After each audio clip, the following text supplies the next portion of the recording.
Welcome guys, welcome. It's Dwarf Fortress Friday, but not on Friday. It's Dwarf Fortress Friday on Saturday. So anyway, welcome. I was actually, I woke up too early yesterday to actually do it, and I managed to go back to sleep, and then I woke up too late when I reawoken. So I didn't have enough time on Friday to actually do it, but today we can sort of then go and do it. I've even slept in a bit today as well. I've sort of been, my sleep patterns have been sort of a bit out of whack lately for me. Anyway, let's get into it. We have a Giantess problem. This is not a good representation of the Giantess, actually. This is the one that we've actually got through here. If you have a look at the health description, so a Giantess creature resembling a human, almost unparalleled in size. So she is quick to heal, but she's very weak. Now, that's not going to mean much when you're dealing with a Giantess. Her somewhat greasy, dense hair is extremely long. She has a large body, but is quite weak. She has high voice. She has a deeply recessed chin. Her teeth are gapped. Her slightly sunken, wide-set light brown eyes have large irises. Her eyelashes are extremely short. Her slightly low eyebrows are quite dense, and her hair is burnt sienna. Her skin is ecru. So the representation we have there in the on the game is not really what's described there. But anyway, that's the way it goes. So this is a big problem, having the Giantess that's now sort of arrived on the outside.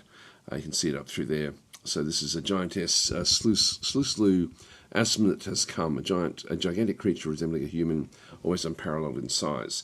These I don't think are Colossuses. I think they're the next level down, but I'm not 100% sure about that. We could look it up in the wiki, I guess, but let's just let it go for now. I'm sort of going to treat it as if it's a forgotten beast, but it's not. It's pretty a bit different than that. Also on the map, we've got 59 hostiles, of which one of them is this particular Giantess. So as we sort of go through, I'll just go through each of these. I'll just click them on DF hack. So the Giantess is the first one. Then we've got underneath here. I've got to get rid of this guy. I've just got to get rid of him. There's no real reason to like. He's not causing any issues, but I've just got to get rid of him. Anyway, let's continue on through the list. Then we've got a heap of undead underground, like just heaps and heaps of them. They are everywhere. And it's going to take us a long time to actually clear all this out, but I think I should start to look to do this at some point, even just through drawing them in and then atom smashing, doing things like that. I think I'm going to have to try to figure these sorts of things out. But God, there's so many of them. You've just got them everywhere. They actually almost outnumber our fort now. And every creature that wanders in down there gets killed and then becomes another zombie creature. Good, look how many there are. There are just heaps. There are just heaps and heaps. So anyway, that's something for us to contend with. This is... Actually, that's on the next layer down. We've got 2 layers now that we have to deal with. All right, this is, there's just a lot of them as we sort of go back through. We're just looking at this is the layer that we're mainly operating on, with this light colour. It's the dark colour that's the problem. Anyway, I'll just go through the whole list in here. There we go. Then outside here, we've got a kobold's mutilated corpse, and this one is actually a zombie kobold. And there was a group of them that came in right when there was an actual attack that went in as well. And this is very close to where the Giantesses come in. Now, I don't know if they'll attack each other. I'm assuming that the Giantess will hunt this one down, but we might just watch that for a little bit of time once we sort of unrelease, once we release the game. So anyway, we've got that, and then we're sort of back underground again. There's another one up through there again as well. A mutilated corpse, again, back in that same sort of region that we were just looking at just before. So they've got a couple of kobolds, and then the Giantess back out through here again as well. And she is actually above them. Like if we sort of scroll down, they're going to be, one there, one there. So they're all sort of in a line. So I'm assuming that she may go after them, destroy them. We could even try to set something up where the Giantess gets down to the cavern layer and starts to go a little bit crazy with the creatures down there. That could be interesting. I don't know what to do with her yet, actually. So we're on this mountain, this reanimating mountain, which sort of creates zombies. it would be interesting to let her loose. The worst that can happen is that she gets killed and then becomes a zombie giantess, which would be even worse. And we won't be able to atom smash a giantess either. That's going to it's going to be fairly tricky. But I'm thinking if we so there we go. So big and saying greetings. So Fortress Saturday is perfect. Yeah, there we go. So and Seeker's Mojo is saying, yeah, caught alive. Yeah, so I started a bit later than today, and I don't have any pressing reasons to leave, so I'm not going to be able. I don't have to sort of go and leave in an hour's time or anything like that. So William Chapman saying, hello there. How's the Fortress doing? It's doing very, very well. We'll do a bit of a summary of what's going on with the Fortress. If I just go and press F1, F1 is my entry. Now at the moment it's all open, so we've got an open entry. We do actually have traps. Now the Giantess won't fall into a trap, I don't think. So that's something we're not going to be able to really make good use of. We then actually have the so the Giantess is so we're going to have to close this off. That's going to be fairly important. This is our front entrance. We then have this is a blocks area that extends up. It goes up 2 layers, and then we have like some fortifications where ultimately we'll end up with an archery team sort of to protect the fortress from any sort of sieges or anything that do go on. But it's not going to we're not going to be doing that initially. So that's not going to be something that we actually end up sort of controlling. So we're not going to worry about that one. The next one that we've got though is the when we have a bit of a look at this one, we've got the and then it goes to the roof on top of that one as well. It's full of this abhorrent goo, which is what falls in this particular region. Don't know why they haven't cleaned this, to be honest. That should have been cleaned up by the you've got vomit here as well, but this has been here for a long time. Like we've actually had this part of the fortress built for a very, very long time. Got a sand pit there just to pick up the sand for glass making. Then we sort of come back down. We've got the another drawbridge there, like a secondary drawbridge. A whole lot of traps in here as the quick way into the fortress. A long way around there for the caravans that do eventually come to a trade area. So as we sort of go back down, this central staircase is the one that does go up. So you can see there we've got a kobold's mangled corpse on the stairs there. Now I think we're waiting for that one to just have a quick look at this one. This one hasn't been set for dumping yet. I'm assuming I've got my military here. I don't know are they in military mode? No, it looks like they don't. Yeah, no special orders. I think I had them hovering around. Just because we knew the kobolds were coming in, and we wanted to sort of lock them away. So the kobolds can sneak past doors and do stuff like this. So we've killed one of them on the staircase there in the last session. Got a whole lot of blocks that we're just putting in here. I probably don't really need them here anymore because we've now built what we had to build on the outside.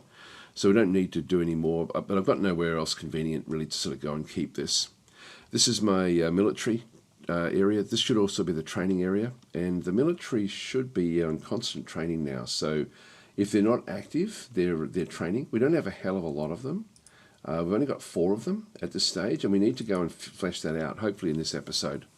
To do that one, though, we need to have the right equipment, and I guess the equipment that's sort of like the most difficult for us is actually the mail shirts. Oh, we've got a few of them now.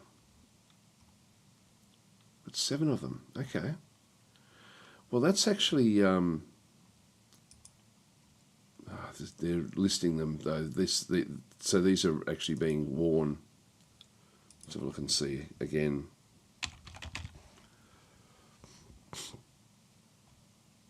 Wish you could filter by by things that people aren't actually wearing, but that still means I've got a few more. Like if I go to here. Yeah, okay. I've got a male shirt sitting on the ground there. This is actually where my stockpile is of equipment, and I can see there that actually I don't have any. It's got the male shirt there.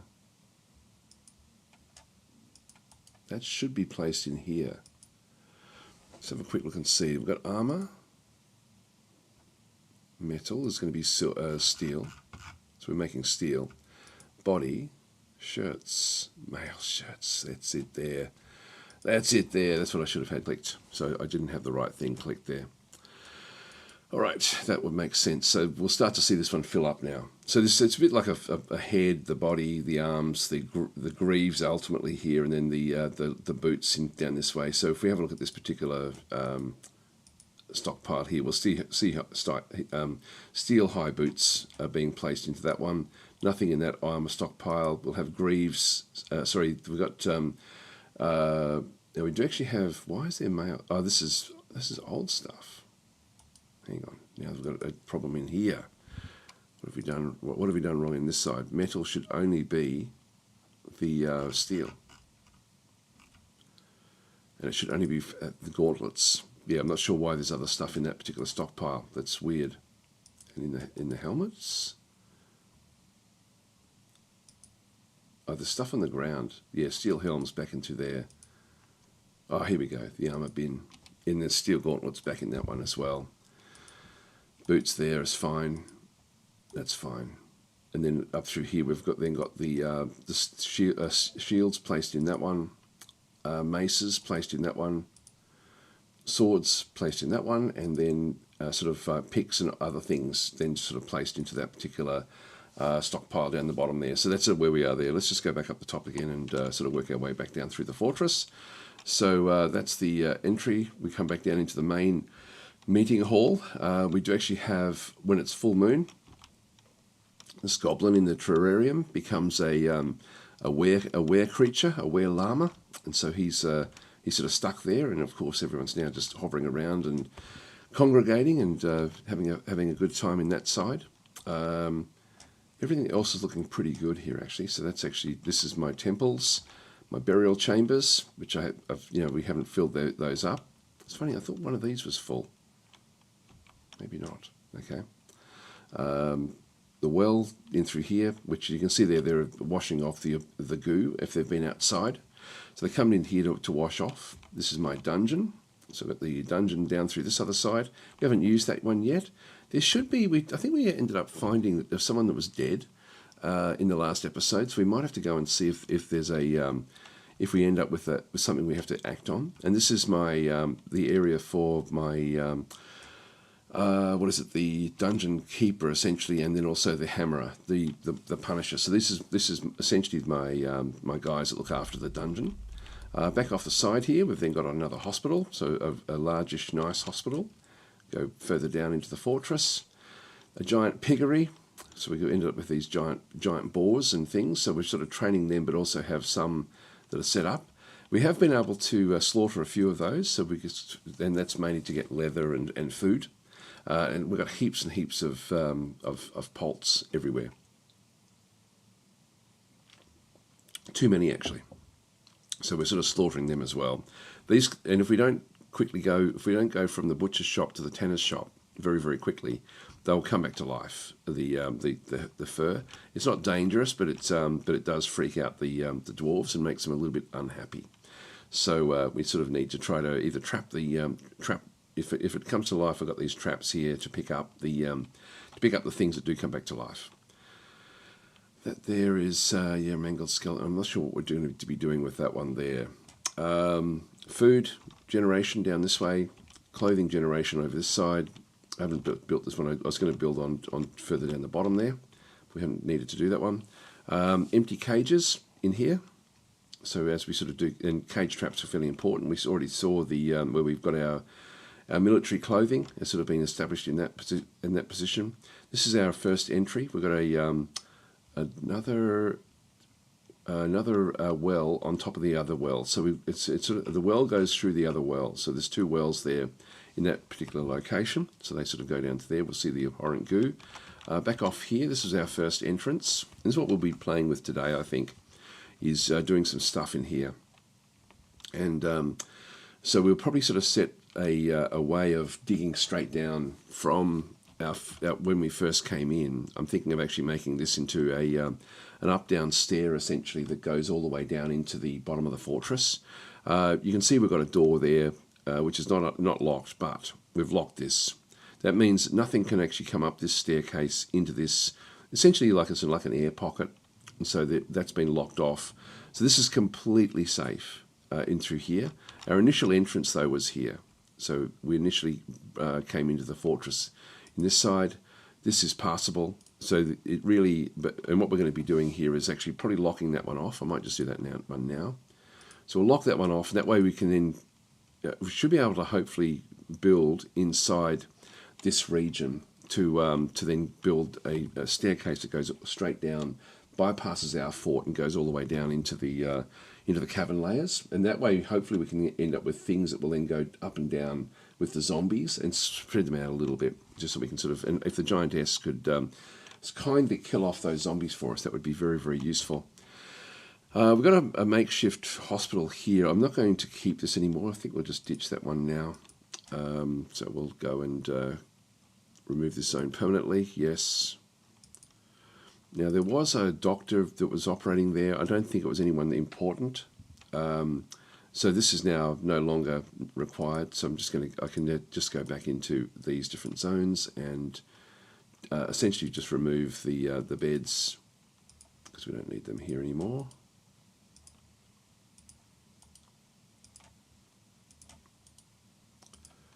And we have a traction bench there as well. An operating table and a bed. This was done because we got attacked when we first came in. This was our first stockpile, which again I'm just keeping as a bit of a catch-all for everything that sort of is being done through here. We've got wooden mine carts. That's actually going to be useful. We'll end up making a bit of a major construction at some point. We do have traps in here because things were coming back to life in through here as well. We had a really big problem with invasions coming through of the undead, but that shouldn't really be a problem for us anymore. As we then go down further, we then actually hit the aquifer layers. This one here actually is not an aquifer layer, but this is actually where we were mining most of our metals. And then we go down through the aquifer now, and we can sort of see the water in through this side. So this is all completely useless, all this aquifer in through there. We then actually hit rock, and then we can start to then build. First layer, once we get through the aquifer, is then our bedroom layer. So we've got the bedrooms down this way. So they're ready to go. Just make sure that they've all been set up. They look good on that layer. Not so much down there. The second layer is also a bedroom layer. But we do actually have problems here. I'm just going to resume construction with all of these. So just watching the issues as we get to them.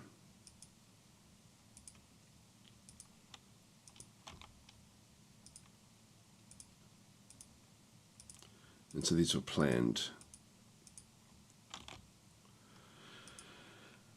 And we need to get doors established on each of these as well. Just see if these have been set up. Yeah, they've already been set up as bedrooms, but we do need to have doors at the front of each of these. So we'll just go back into the construction. Doors and hatches, doors, and I'll just go into the planner just in case I don't have enough of them. Yep, we don't have enough. Between sessions, the planner seems to sort of fail a little bit at different times. There we are. That'll do for now, and then we'll just get those established, and then we'll sort of end up just opening up more and more of the bedrooms as we go. This is another area where we can lock this one off. This is actually our atom smasher for getting rid of rubbish. So when we go to dump something, they come down into here and then throw it into this other side. Now this is I'm going to cancel construction. There, you can see we've got a lot of crap in here now. So I'm going to need to ditch most of this stuff. I don't need all these skulls. So there's just heaps and heaps of them. So I will actually, I think I'll get rid of the whole lot almost. Maybe just leave a small sliver of things for them to sort of keep.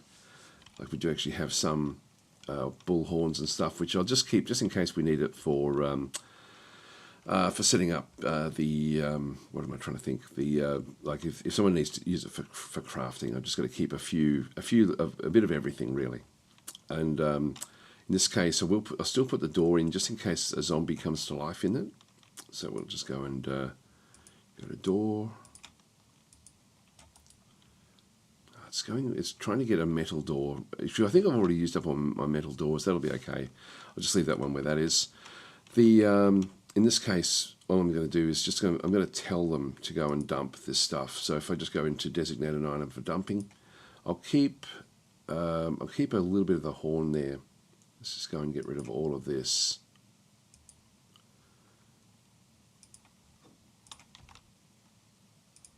There we go. So all of that can just be dumped. That will then be thrown, someone will come and pick all this stuff up and throw it in this pit. This here is a garbage dump. And so the dumped elements will then end up being dumped in here. And then they'll fall down into this area here, which is an atom smasher. Then the atom smasher will then be able to just get rid of it permanently. So so we'll just get rid of that. This is a rubbish stockpile. Down through here we've got our main workshops, which are not all that fleshed out. We're sort of just doing all of our basic stuff in through here. We've got basic storage down this way as well. Then we keep on coming back down further into the layers. This is actually where when we catch things, we put them into here. So we do actually have a few, like we have a giant wild boar in a cage. Is that the last one? Oh, that's here. Yeah, this is what I mean. Things come back to life, and then we catch them, and then they end up down in here. But we've got a lot of different stuff. That the bobcat is an actual live bobcat. No, it's a corpse. Okay, forget that. We can't really train corpses or anything. So we've got those in through there. Any sentient creatures we end up placing in here. So this is human zombies, dwarf zombies, and goblin zombies down in through here. So this is like a sentient creatures, and I've just got an area here just to lock creatures in if we have to do it. And we have another one over here with a small drawbridge. We did actually capture a were creature, and so the goblin that we saw at the top was actually, we stored it in here to start with, just to sort of experiment a little bit, but then we re-caught it and then placed it up in the top of the fortress, sort of where that one ended up. Right, then we continue on back down. We get that layer where we've now got the underground layer. We've got a farming guild back in through this other side. Our basic farm is here with some down this way. I've just got DF hack deciding what to grow at different times. Like it's early spring at the moment. It looks like we've got a heap of plump helmets ready to be picked. Keep on going down through the fortress. Then we change over at this point down into this region of the fortress because it becomes a bit more unsafe for us like to continue on. This one is we'd end up sort of going through here, so we end up sort of rolling through this side. This is actually the second fortress layer. Sorry, the second cavern layer. We've got an enclosed area here for all of our animals, and again we've got it where if any of them happens to die down in here, they'll kill everyone else, and this will become a massive zombie infection for us. So we've got them sort of stored away where we can lock it off if we have to. But that's sort of where our source of milk and cheese and stuff like this. We continue on down through this staircase. Way down. We're trying to find different things and also mining. We did actually end up, this was a cavern that we sort of found, but it didn't really lead to anything, so we've locked that one off. Then we're just looking again for more ways through. This is all experimental. As we go deeper, another mine down this way. Keep on going down further. Then we're finding things like garnerite. So we were mining a little bit down into this different area. As we've found things, we've gone and done things. This was we found this cavern layer, so we locked this one off. We don't really want to be going down there just yet. Nothing bad in that cavern layer at this point in time. We found a whole lot of gold on this layer, so we've been sort of mining that. Go deeper and deeper. And so we've got a part of the fortress is way down in here. This is going to be where I do my major project. Ultimately, this is going to be where we have a minecart system to go down from here all the way up. And so the next layer down is where we've got like stores of materials which we're using for making silver. So the way it works with this is we've got a bars and block stockpile which has just got iron bars. So we can make iron fairly well. Actually, the layer below, this is actually where this is where all the stuff actually happens. So we've got like different smelters down through this other side. We've got different forges over this side. So we've given them all different orders of what to go and do. Like you can see that this one's making a lot of gold, and it's got like a gold stockpile in through here. The others don't have stockpiles as such, except for this one here, which is garnerite. So we've got There should be like a garnerite stockpile in there. So we're using, but the main ones for steel are these three in here. And then on the layer above, to make steel, we need to have iron. We need to have a flux-stone. So we're using, sorry, we need to have charcoal or coal. And so we've got bituminous coal there. Effectively, just go and click on one of these. So this is actually a lignite, sorry. This is lignite, make coke from lignite. So we can burn the lignite to make coke. This is where the coke is. So we need coke to make steel. This is actually pig iron. So we need iron and coke to make pig iron. Then we need iron, coke, and pig iron along with, just move down a little bit, down with flux-stone, which is what this is. This is limestone, to then make steel. And so this is actually my bars and blocks steel pile in through here. But we're using it as fast as we make it. So if we go into custom, have a bit of a look, you'll see that bars of metal, and the only one that we're putting in here is just steel. So we're trying to build up steel as fast as we can. It's quite a long process, and then from there we then have different areas will then start to sort of build once the steel is made, they'll start to then sort of keep on making more and more and more equipment for us. So anyway, it looks like we can still go and add in a couple more units to our to our military. That should be the bottom layer there. And then we've got lava on the next layer, which is what's feeding all of those smelters and forges. So we're using magma to do the job. Anyway, that's sort of where we are, and that's pretty much the bottom of the fortress. Like we were trying to find the lava at this stage and ended up having to go a long way down to actually to end up. We sort of missed the lava all the way through, and it took us a long way down. So anyway, that's the actual whole fortress. So it's sort of ready to roll. Let's just go and have a look and maybe just get another couple of units for the military, and then we'll deal with the giant. So with the units that we have, assign position number 5. Glassmaker. Now I'm looking at what their skills are, if they're going to be useful to us. This one's a mace worker. Glaze is not all that useful. Adequate shield user. If they've got things that they do, pots of odor, position 4. I don't know what the pots of odor are. Stone carver I'm going to leave, I think. We're using those. Animal dissector we don't really need. Although I've given her a specific job, which is to clear out rubbish and things, so I won't use that one. That's a performer, so I won't use that one either. Competent shield user, competent mace. This is a trapper. We don't need a trapper, so you're in. Whoops, hang on. Yeah, so that one's now gone in. So if anyone wants to name these, we can sort of. There's a lot of dwarves that can be named. The glassmaker. We're not doing a hell of a lot with glass. Then we have people that just don't have any skills at all. Which doesn't really matter, I guess.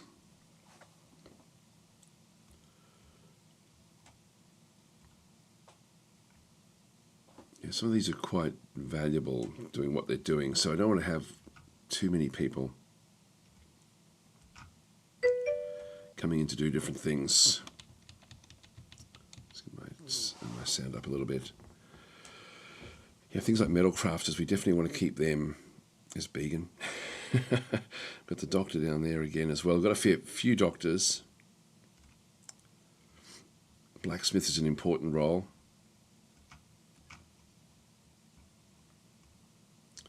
Farmers, yeah, these are all too important. And also, like, they don't have any skills. The miller, not so much. Let's just go back up the top again. Pump operator. I think we'll put a pump operator in. Anyone can do that. Yeah, we'll just put the 2 of them in there as well. And, and then we'll just sort of let them get what they need as well. So being saying, do I have a living dwarf? Yes, you do.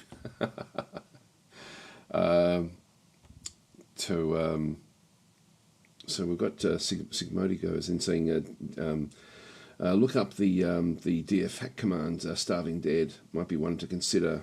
That's DF hack. Let's have a look and see.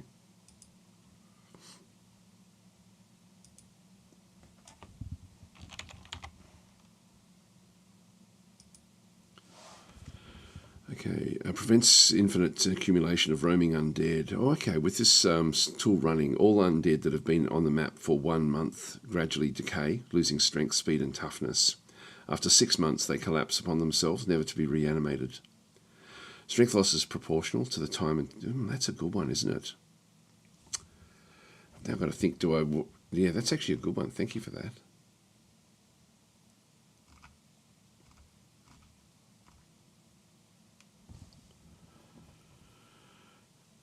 Yeah, well, okay, so Starving Undead, decay rate 28, decay rate 1. Lose strength each day and die after they've spent a month on the map.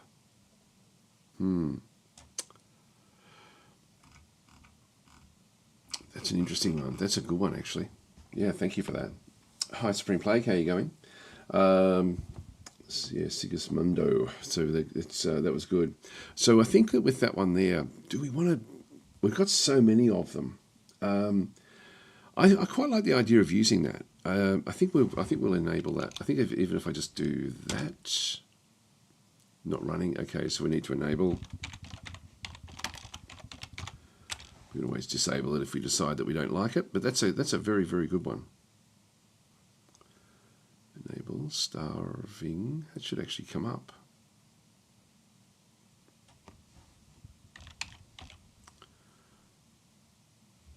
Starving Dead.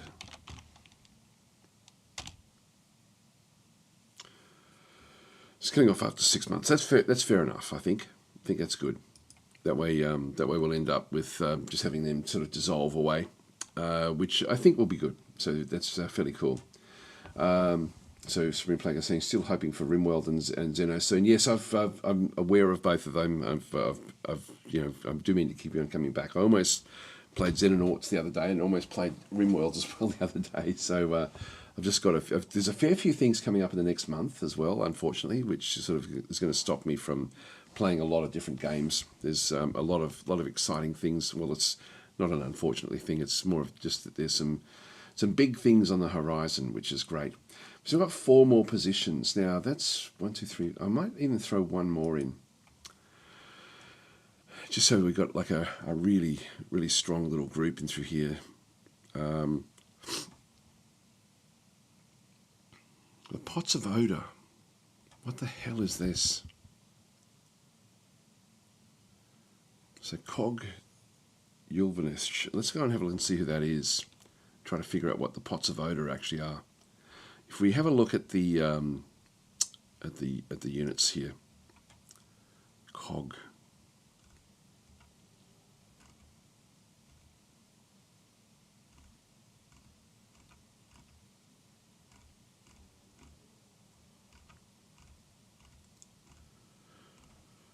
There he is. Now he's got a different. He's different there. Let's have a look and see. So he's in here.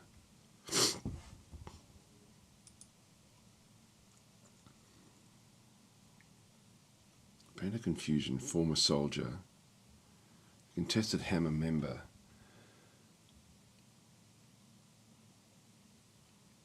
So he's former military.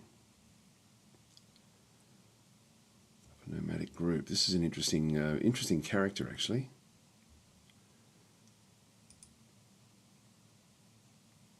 Klingzog is his younger brother. Klingzog's also in the military. That sort of works, doesn't it, really? It's not showing that he's the group that he's there. Pots of Order. Who is that? It's not one of ours. Pots of Odor.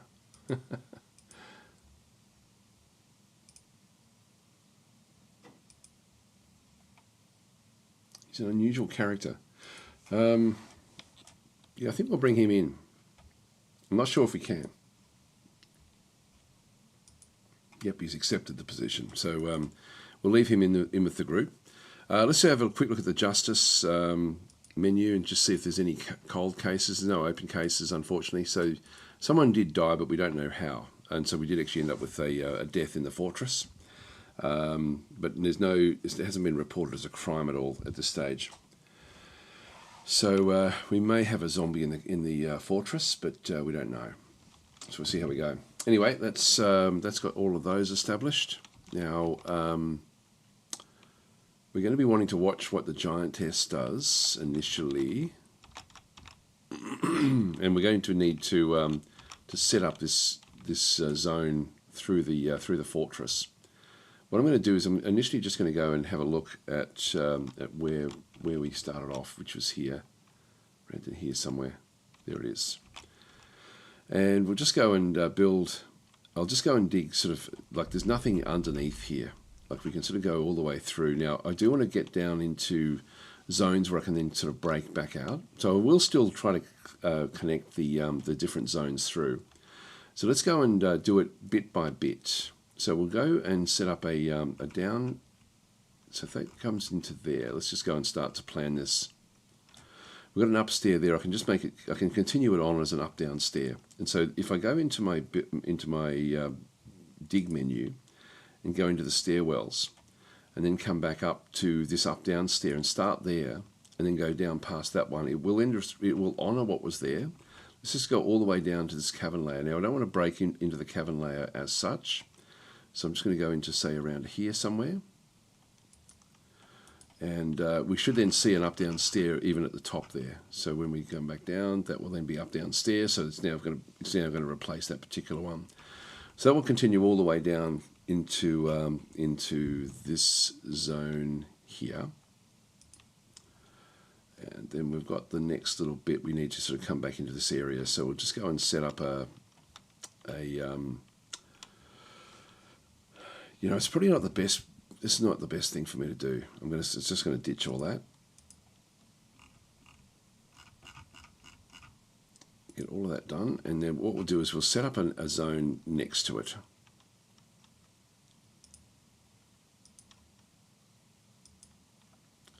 And then we'll do a down stair here. That way we can sort of cap the top of it and stop anything from coming back up. It's just a bit more security for us.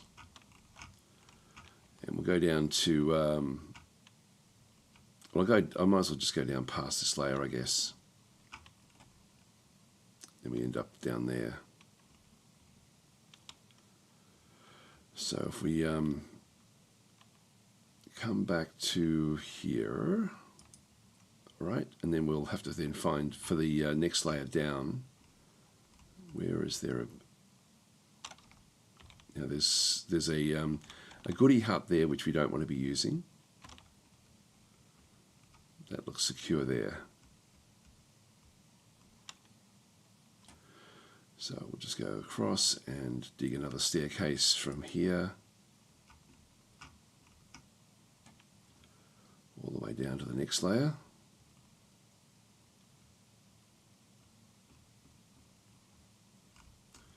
Which is in around here somewhere.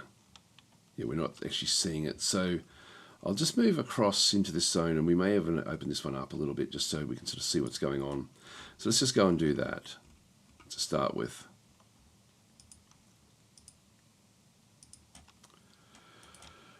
All right, now the trouble is going to be if the Giantess starts to move across in this direction. So the miners will now go and start to build this one here. So let's just see how we go, because if the Giantess can open up the lid, and I'm not sure if that's been fixed in the game or not, but if they're essentially furniture smashers, they're going to be able to destroy this particular area. So we'll get that one going. In fact, I may create like even a little halfway point.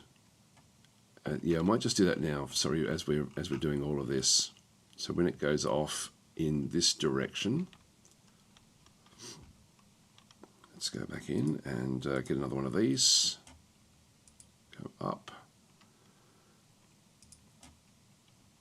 and back down, and we'll just get rid of the intervening areas through there. This will then just create like a little area that we will then be able to control.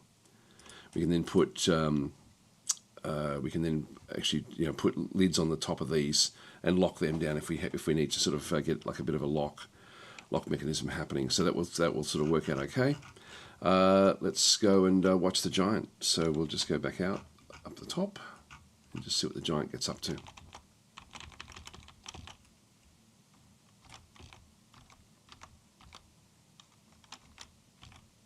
All right, unpause. Yep, it's going after the kobolds.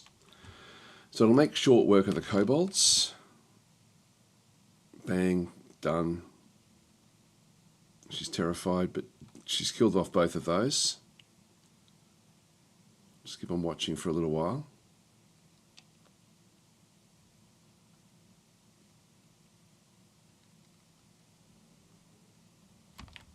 She's on the march somewhere. What else is there?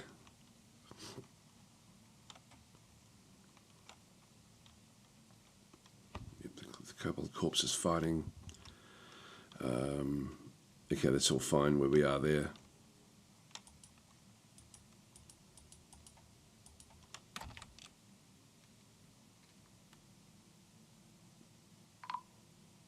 Oh no! Here we go.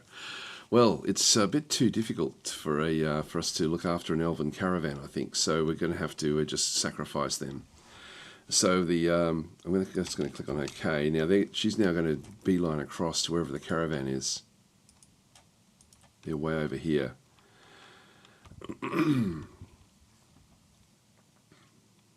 Yeah, we're not going to be able to look after them. I think anything that arrives at this point in time, it's going to be difficult for us to contend with the giant. We could open things up, but I'm not going to at this point in time. So we'll leave that where that is. So the elven caravan has arrived. Reacher is fighting. Yep. Cancels construct building, needs empty box. I wonder what that is. Might be a nest box or something.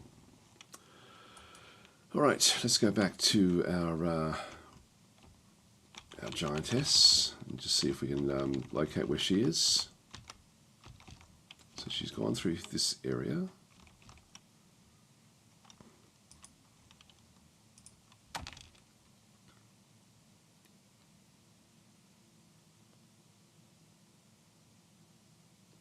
Just wandering around.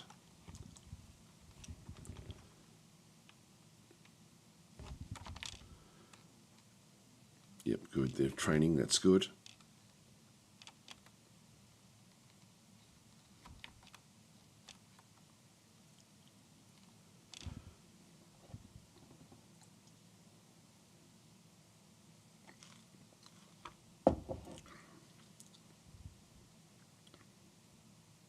Making their way across towards the elves.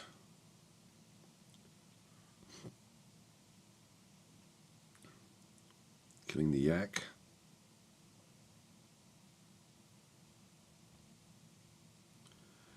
So she's killed all of this stuff. Just let her do her thing out here for a little while.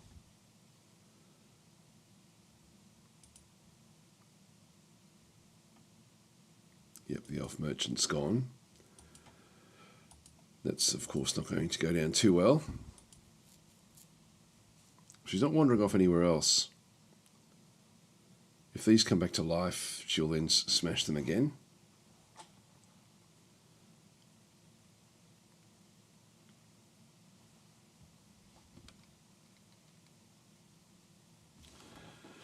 All right, let's leave her there for a second and just go and have a look and see how we're going with this cavern. Should be down here somewhere. There it is. No one's coming here yet to do it. I've locked this one off, that's why. Okay, let's go and see if the giantess now moves. I sort of was hoping that we'd see what was going on there.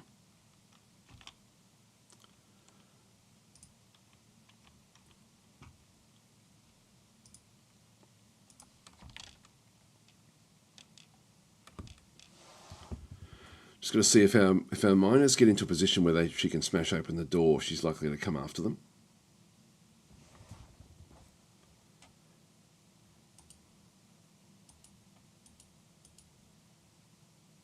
Yeah, but she's not moving.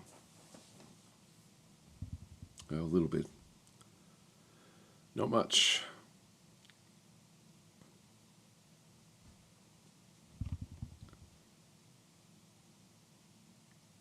Well, at the moment, that is an opening into our fortress, and she hasn't taken that.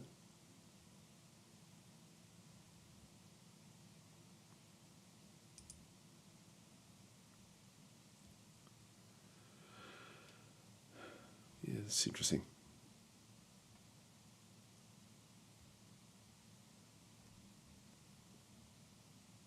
I haven't seen that, actually. Well, she's not moving. Okay, I'll just pause again, and we'll just have a quick look and see if the team have sort of got into it at all. No, they're still not doing it. Why not?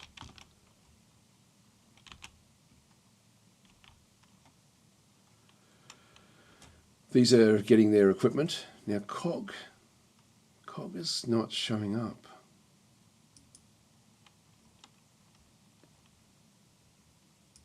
I'll let it go for a little bit longer, just to see how we go. We may have to, we may just have to leave it there for a little while and just to see how things go. There's less hostiles. We'll see how things actually work with this as well. But why aren't they going off to do the mining? Here they come. Now, this one's now out. Let's go back up the top again. And just go down and just watch this one for a little while. Yeah, it's not moving.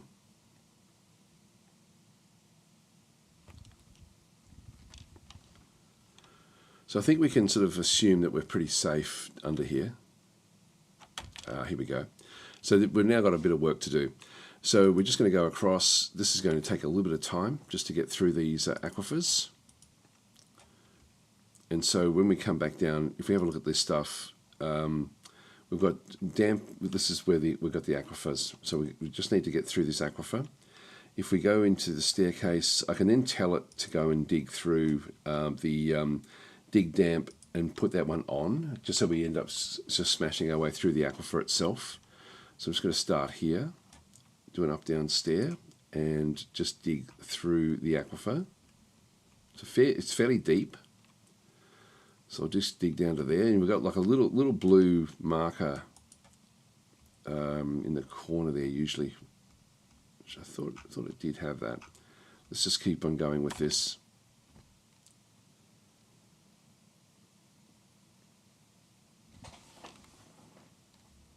There we go. So we're now hitting the aquifer. So this is now aquifer all the way through, and she'll just keep on digging down past the, so she'll just keep on digging with this stuff. I'll just go and turn that off now, just as a default, but this has already been established. So, back in through here, we now need to go and tell people to go and smooth these walls. We don't need to smooth that magnetite wall, but I will anyway. And same in through here. Just to stop the aquifer. Next one.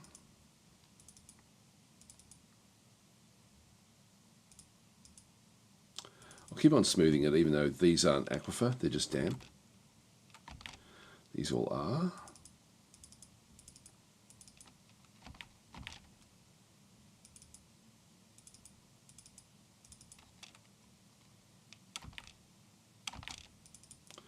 It's a long aquifer, this one. Then we just got damp in through here, so we're through the aquifer at that point. And then we should be fine at that stage.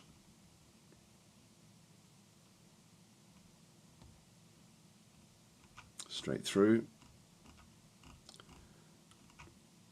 Come on, guys, we need to stop this before it fills up with water. Now, water's going to drain down into the bottom here. when we get to here, I'm going to open this one up and do a drainage pit.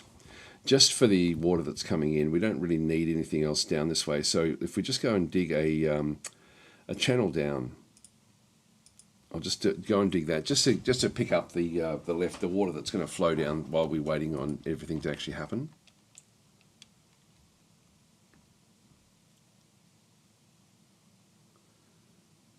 There we go. That will then flow off into that pit. That will just keep her safe, because we've got level 1 of water there. That way it won't extend down into the bits that she's working on. And when she gets across to here,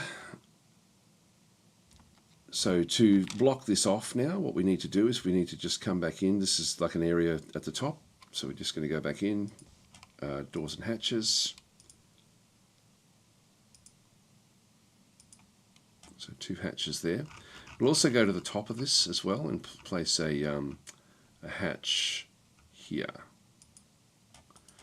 So this will then be how we can then control the what's happening underneath.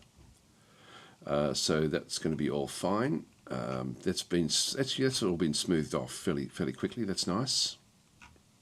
Very good.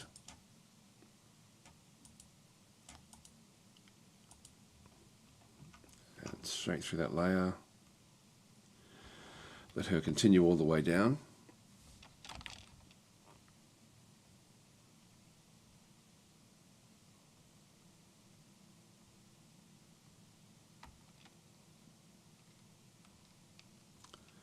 Get past that layer. Well, ultimately we need to bring it down into the bottom layer, so I'm going to just continue on down. We'll be able to sort of see the bottom layer of the fortress. We were sort of mining out on this particular layer itself anyway, but let's just go and keep on digging down. So we'll just go down with the staircase, and we're slightly off from where the cavern layer actually is. I'm just going to go to there and just see what we end up getting.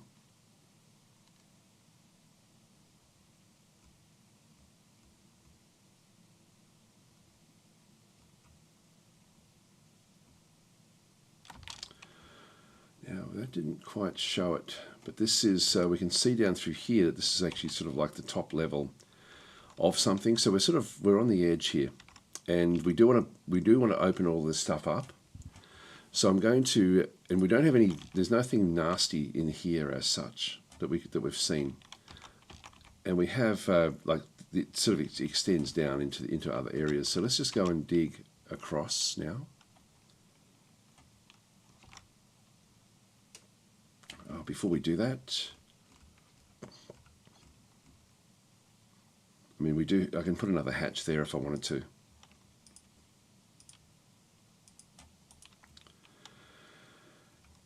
Okay, let's go and open these up now.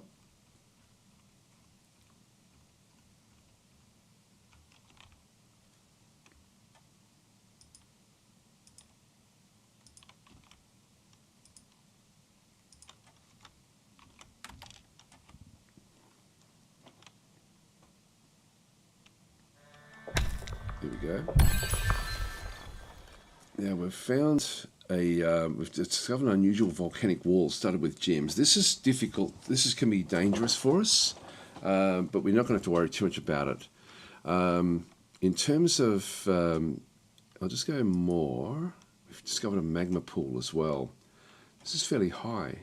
Just click on OK again, and just pause it and have a quick look at where things actually are.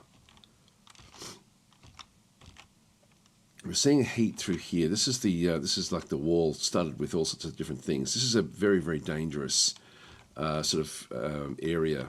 If we sort of dig into that, we could end up opening up demons and all sorts of creatures. But we can also get like a lot of really good treasures. So it may be something that we look at doing. We've got a reasonable military now, so we're sort of getting up there now with different forces, which is good. I wouldn't mind, trying to completely flesh out the military, get like 10 of them in there as well at some stage. Right, so that's now opened up there. I don't think I need to do anything. Where's the magma pool?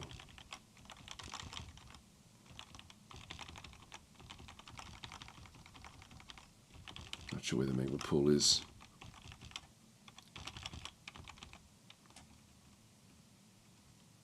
Yeah, it's not magma. Oh, there it is. Back over here. Well, that's fairly high.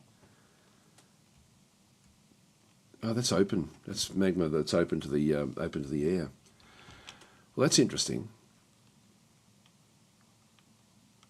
Now, what we have to do is stop the guys from wandering down into here initially. I think what I'll do is I'll leave it open for a little while, just so they can have a bit of a look. And I mean, what can go wrong with that? And then we'll, because they will actually come and now have, some of them will decide that this is actually a location to pick up other bits and pieces like webs and stuff. That magma pool there, if that's, how much higher is it than where we currently are? It's -9. So our main location for using magma is way down here. Like, that's a fair distance up, but I don't think I'll worry about it. I could actually have done my my bits and pieces over here. Let's just leave it there. And I'll place a door here.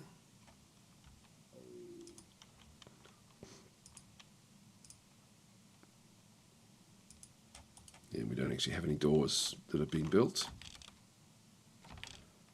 Yeah, see how they're coming in? Oh, hang on, no, that's... Let's go and ditch that.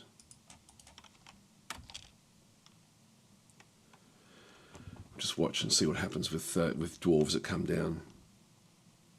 It's raining goo on top.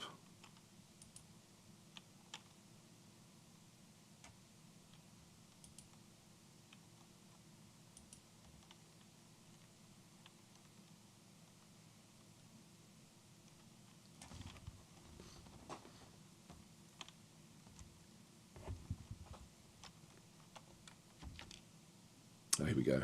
It's now full moon, and so we've got the goblin has now turned into a were-llama in here. So he's inside this terrarium. And it's transformed, so all of the dwarves that are in here can have a bit of a look and just see what's going on. This is actually an artifact terrarium, so it's very strong.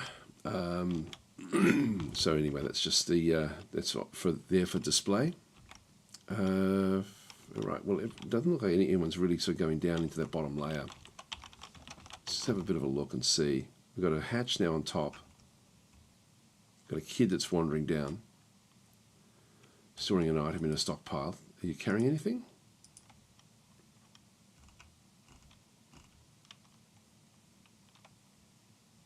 Nope. He's been damaged. He's been in fights. So maybe he's sort of wandering down. Let's have a bit of a look and see if there's anyone else down this way. That's all now dried off.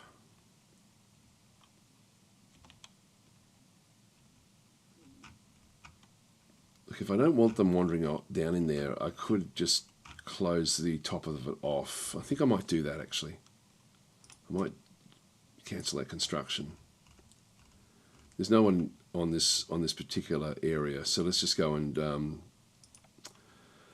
lock that one off, make that one forbidden. That way, there's not going to be any real reason for anyone to go down into this region. I'll just lock both of those off as well.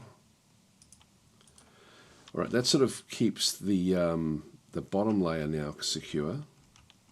Then as we come up, we need to now break open into this layer. And again, I wouldn't mind having an area where we sort of block it off before we sort of open it up. So I'll do that through here. I'll just go and dig across and then up one, down one.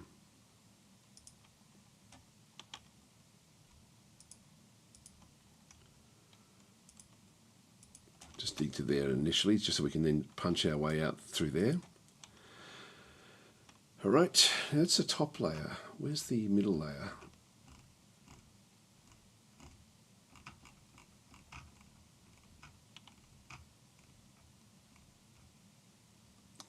was in around here.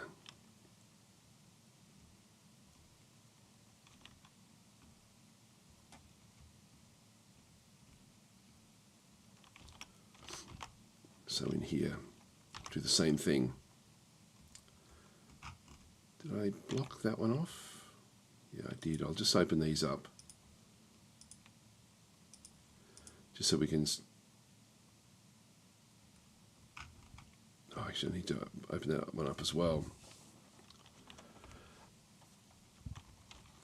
Oh, that's going to open the whole lot up. Let's just do it.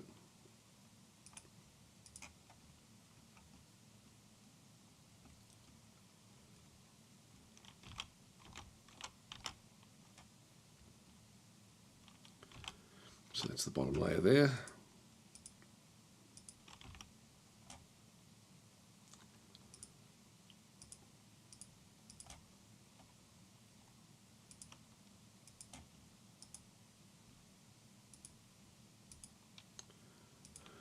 And dig across this way. Just get it all ready.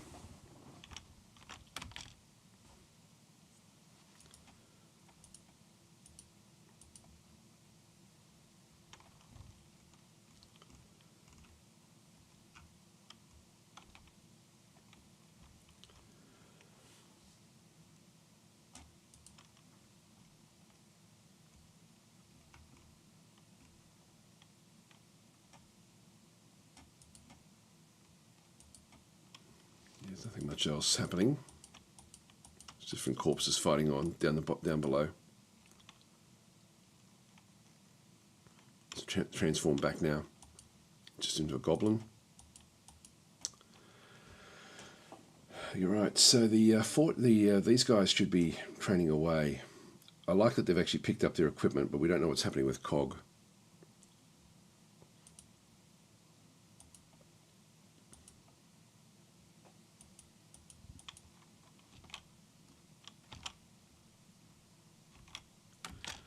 That's now been established.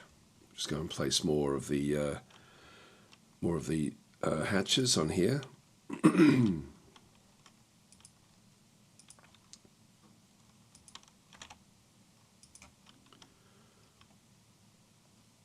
Alright, and then further down. Was it further down or further up? I think it was more further up.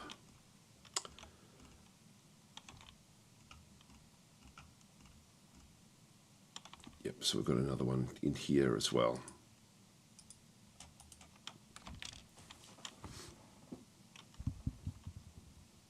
So we're out of hatches at this point.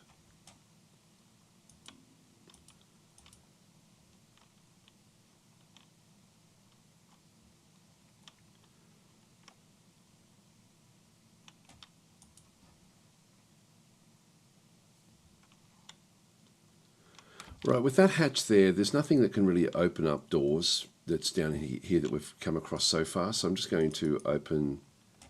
Actually, no, I won't. I won't do that just yet. I will actually wait until we've got a hatch.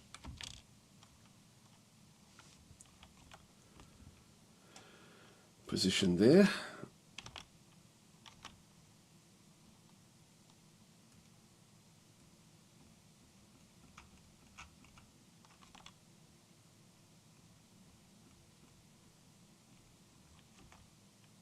There we go, that's good. All right, so we can now open this door up.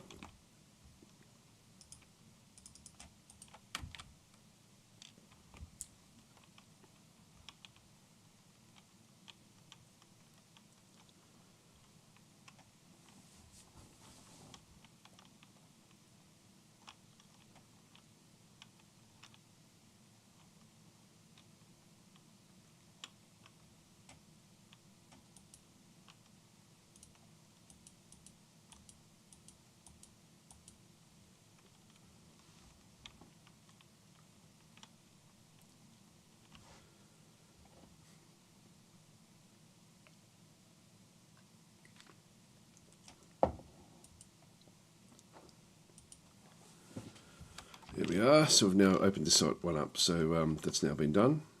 We can now just come straight back and lock this hatch. And I think we could lock the other one No, we're not going to be able, we need to be able to get in and build that other hatch.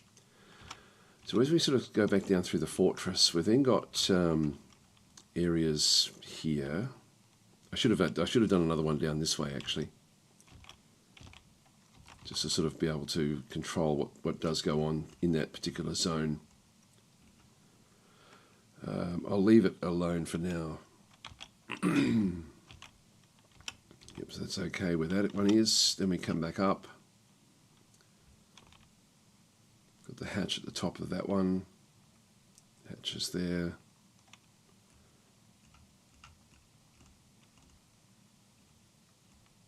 And we're waiting on this one as well before we open this one up. All right, well, let's not worry about it too much.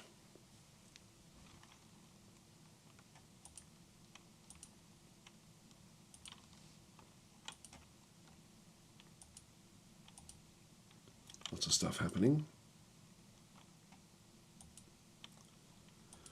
Pig iron has now been done. Let's have a quick look at the stocks of mail shirts. There's no more that were done. That's what have we got there? That's 7, and that's what we've got for our military at this point in time.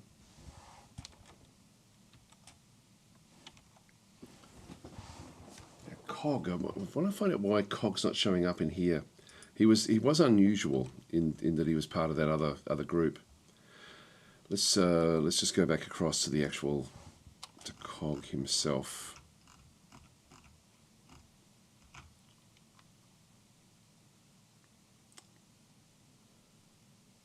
He says Mark's Dwarf.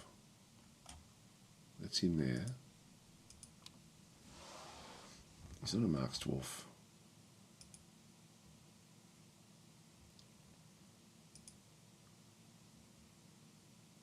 Yeah, his uniform's fine. No kills at this stage. Here's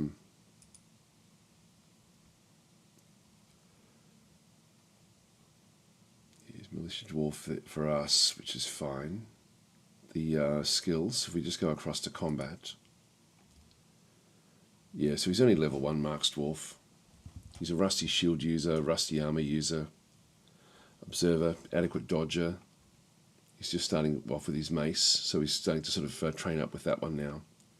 Dabbling fighter, wrestler, striker.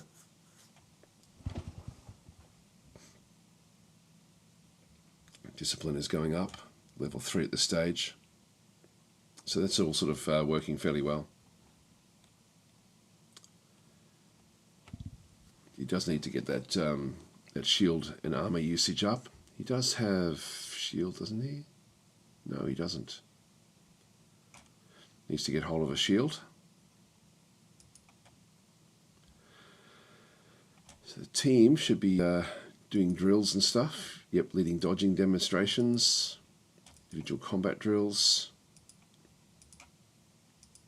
There he is, watching. Yep, this is what we want. We want our military training up amongst themselves like this now. Sparring. Good stuff.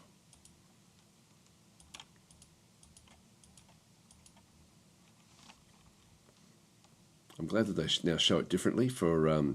Used to come up just all under combat when they were sparring, but at least now we can sort of see that it's not important for us.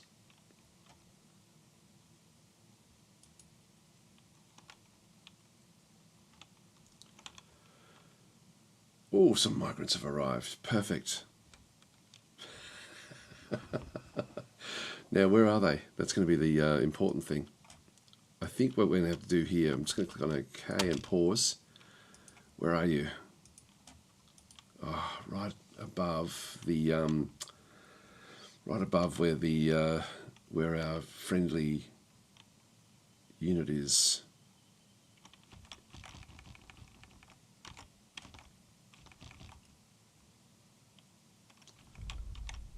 It's not there anymore. Where the hell is it? Okay, we'll have to go and locate it. We'll do it through the menu. Other. right above them.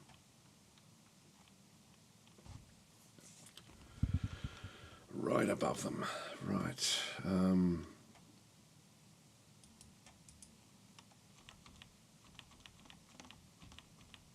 Oh, hang on. No, where was it? That was here. Moving towards the fortress. All right, so what we need to do here is we need to try to get them inside as fast as possible. I'm going to actually send my military out to fight this giant. I think we're going to have to do that. So we'll just go back to the old entrance, which is here, and make that one passable. Just double check that everything else is passable all the way through. This is still passable as well. Passable. And they can get into the fortress that way.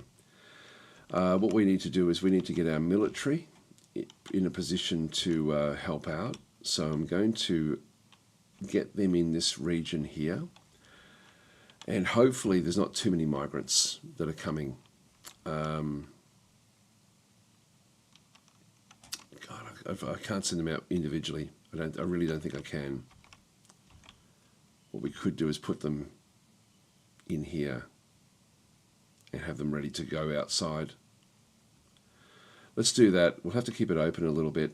So we'll go to the actual squad itself, and we'll just go back to the squads and tell them to go and station here, even just on this wall, along here somewhere. Let's go and do it here. So we'll get them operating that way. This is going to be tricky, guys. This is going to be very, very tricky. So let's just go and have a look at. Well, let's go and first of all have a look at the Giantess and just see what she does, because it's all going to depend on her as to what actually happens. And then as she gets close to that entrance, we'll then sort of have a look and see what does go on with it. So she's in here. There she is. She's wandering away. No, she's not. Now she's located them. So she's coming in. We'll just watch little bits at a time.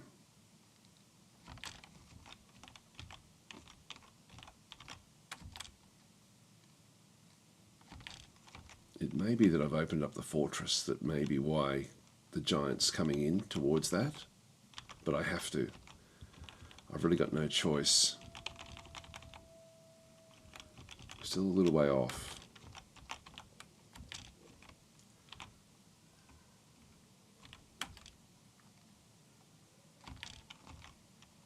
That's the entrance there. Where's the guys? Here they come. Damn it. Damn it. What I'm going to do is I'm going to let the giant come into the fortress.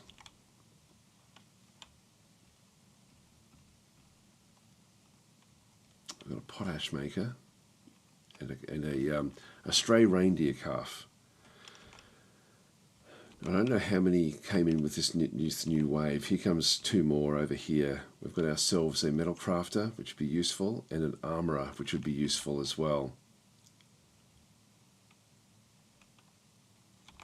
But this is where it's all going to start to go to crap.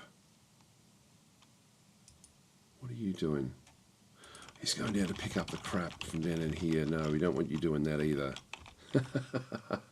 So we need to go to where all this happened and stop this. So this is down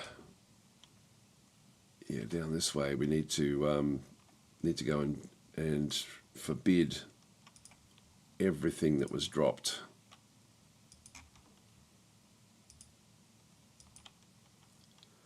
There's just lots of stuff down in here. All the things that the elves dropped when they got attacked. I'll just make sure there's nothing else down this way. No, that should be okay. Now, will that one get back in time? I don't know if it will.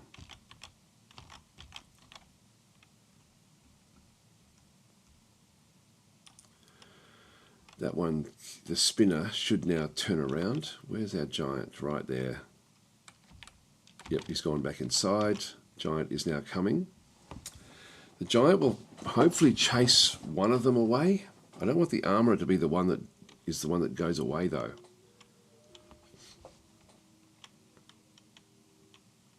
We have another option, and that is to make a squad out of these new guys. Just temporarily. Yeah, there's more coming. There's more coming. We could make a squad out of them and get them to run somewhere else. But I'm sort of almost hopeful that the giant now goes inside. But it's going to hit right at the time when this one gets there. So who's going to be faster?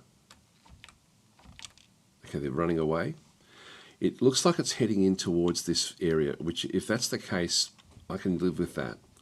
So let's just now just go and do it step by step. Is anyone underneath here? Our military guys are.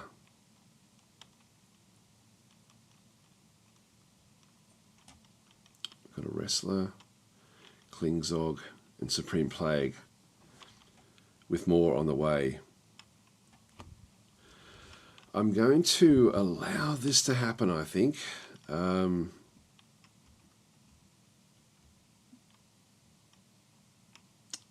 Let's just do it bit by bit. I'm just going to use the... Yes, no, it's chasing them away.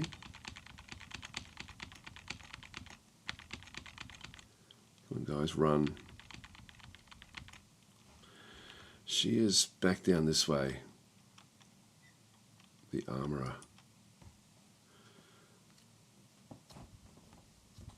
So she's not running. She's going to be killed. As is this guy, this metal crafter. The two that we really want to keep alive are the ones that are going to get caught. All right, I'm going to tell my guys that they've now got a job to kill the giant. Right, so confirm. Kills slew. We've got silver. We've got not silver armor. We've got steel armor. I mean, that's got to be better than what the giant has got. This is going to be a fairly... Come on, dodge out of the way. Dodge out of the way. Till we start to see some blood. Now, the giant... We might actually have a look at this in some detail. There's a giant... there's a kid. What are you doing? That's also been interrupted. Kivish, I think, has gone off to help with the fight. It's stressed because it hasn't gone back down. Our guys underneath are still coming up through. So Klingzog has now hit the lead. Supreme Plague, Aben coming in through the other side here. We'll see how we go. This could be really, really bad. But what's happened here? You're still healthy. Health-wise, description. Been hit in the upper leg. This isn't too bad. So we do know that from when we looked at the giant, that the giant's description was that it was very weak. But we saw how quickly it destroyed the elves. So it's sort of it is very, very strong. But the armourer has managed to dodge out of the way. And it looks like if we go back and look at it from Slusu's perspective, the armourer does punch the giantess in the upper body with her right hand, bruising the muscle. It punches the armourer in the right upper leg, bruising the fat. The armourer attacks the giantess, but she jumps away. So the giantess has actually jumped backwards. It did charge at the giantess, at the armourer, and it did knock her back a little bit there. So we'll... I'll just leave it there for a second and we'll just keep on pushing forward. They're dodging out of the way of each other. They're dodging as well. That one's on the ground, so that one's been hit down. You can see with the little drop, the little down areas. So they're both attacking. We do need to get our actual military out here. The Giantess is jumping around. Here we go, here we go, here we go. If we can somehow cause some big issues here for the giant, that would be awesome. So the first one coming in is Klingzog. Klingzog is a spear dwarf, but what are you using? A warhammer, a copper warhammer. I think it's become attached to that because it's not the best weapon, but that's all that we've got at this stage. So everything, fully in steel. A steel helmet, gauntlets, greaves, high boots, shield, and shirt. So really ready to rumble here. It's going after the. Now, if we look at Kivish, Kivish is bleeding and stressed at this point in time. So if we have a quick look at the health, yeah, this guy is in a lot of trouble. His left foot is mangled beyond recognition. His left foot is dripping his own blood. Fifth toe is broken. Yeah, blah blah blah. So he is struggling. I don't think he's going to make it. And that's a metal crafter, which would have been good. The armorer, no health problems. Just that bruising is the only problem that she's actually received so far. Does she have any skills? Not really, no. They're all level 0. Alright, come on, Klingzog. Get into the fight. Get into the fight. Here comes Supreme Plague as well. Oh, and he's now the giant's on top of Slusu. No, that's Slusu on top of Kivish. Still healthy there. Klingzog coming in.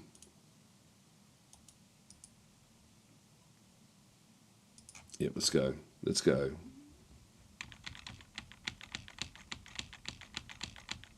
Now we're going to start to fight. So we've got the. Let's just go through these. Rock door has been completed. I'm going to tell my fortress to go inside. So I'm now going to activate the civilian alert now that we've got the military fighting. So they're going to, should draw everyone else away. But I think we're going to lose that other unit there. Yep, so he's in pain and bleeding. So that's now going to tell all of these guys to get inside as fast as possible. We've now got 3 of them out through here. Here comes Aban as well, along with Supreme Plague. Is anyone else? Yeah, we've got another one following. This is Cog. This is that guy that we just recruited. He's going to be interesting, and 2 more on the way as well. So the military is heading out. Klingzog, no problems just yet. Let's have a look and see what's going to happen with the fights with this. We'll just get rid of all of this stuff. Yep, so the armourer, the spinner. Klingzog hasn't started just yet, so let's just keep it going.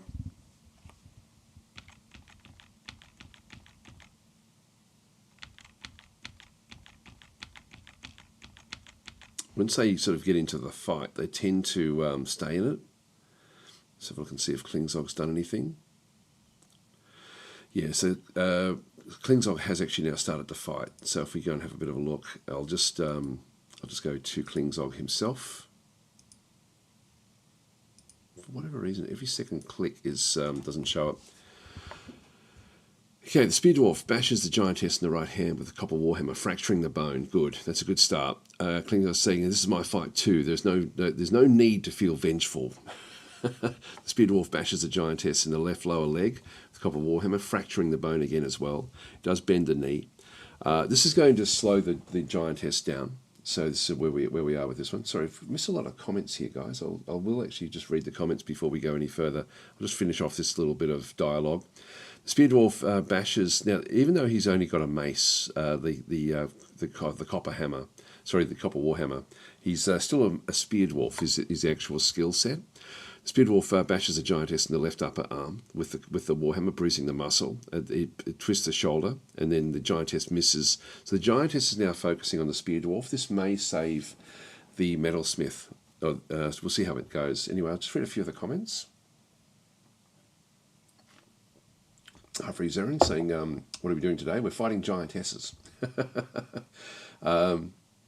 Freezerin is saying, "Doesn't go diagonally then." I'm not sure which one that one was. William is saying, "Aquifers terrify me." When you look at the aquifers, you saw that we had 2 drips there. If you have 3 drips, it's a heavy aquifer. They are a problem. Light aquifers really aren't an issue. So you saw there we hardly had anything coming in once we smoothed those walls. Yep. So it doesn't. It doesn't. The aquifers don't bleed out diagonally. The water does leach out if it's full of water, and you have a diagonal cut into where the water is. It will bleed through there, but not an aquifer only goes out through the side and through the bottom. That's the only areas that the aquifer will go. So if you dig underneath an aquifer, it's going to drip from the ceiling, and you won't really know. Then Riva Makari is saying, "Hello, Daz. Do you know if we can have the old key bindings in the Steam version?" I don't know, actually. I'm not sure. It takes a little while to get used to. You do get used to it, but it does take a little while. Incognito saying, "Did I time travel? Surely it's not Friday anywhere." No, it's not. It's actually Sunday for me, but anyway, it's Fortress Friday. I did miss yesterday, so I wanted to play today. I knew that we had the Giants waiting there, so I wanted to see what would happen with this Giant. I think we're going to do okay, actually. Looking at what... Klingzog's the only one actually fighting it at this stage, and he's doing fairly well. Yes, it's a really late Friday stream, says William. Yes, it is. It's not the main point of the game. Has anyone here ever managed to have a major impact on their generated world, like taking out an entire faction? You can do that. Yes, you can. You can do it in all sorts of different ways, actually, which is pretty cool. So Incognito saying, "You mean, have I had a game run longer than 2 years?" No, I've not. Okay, so Metalsmith with a mangled hands. Anyway, we'll see how we go.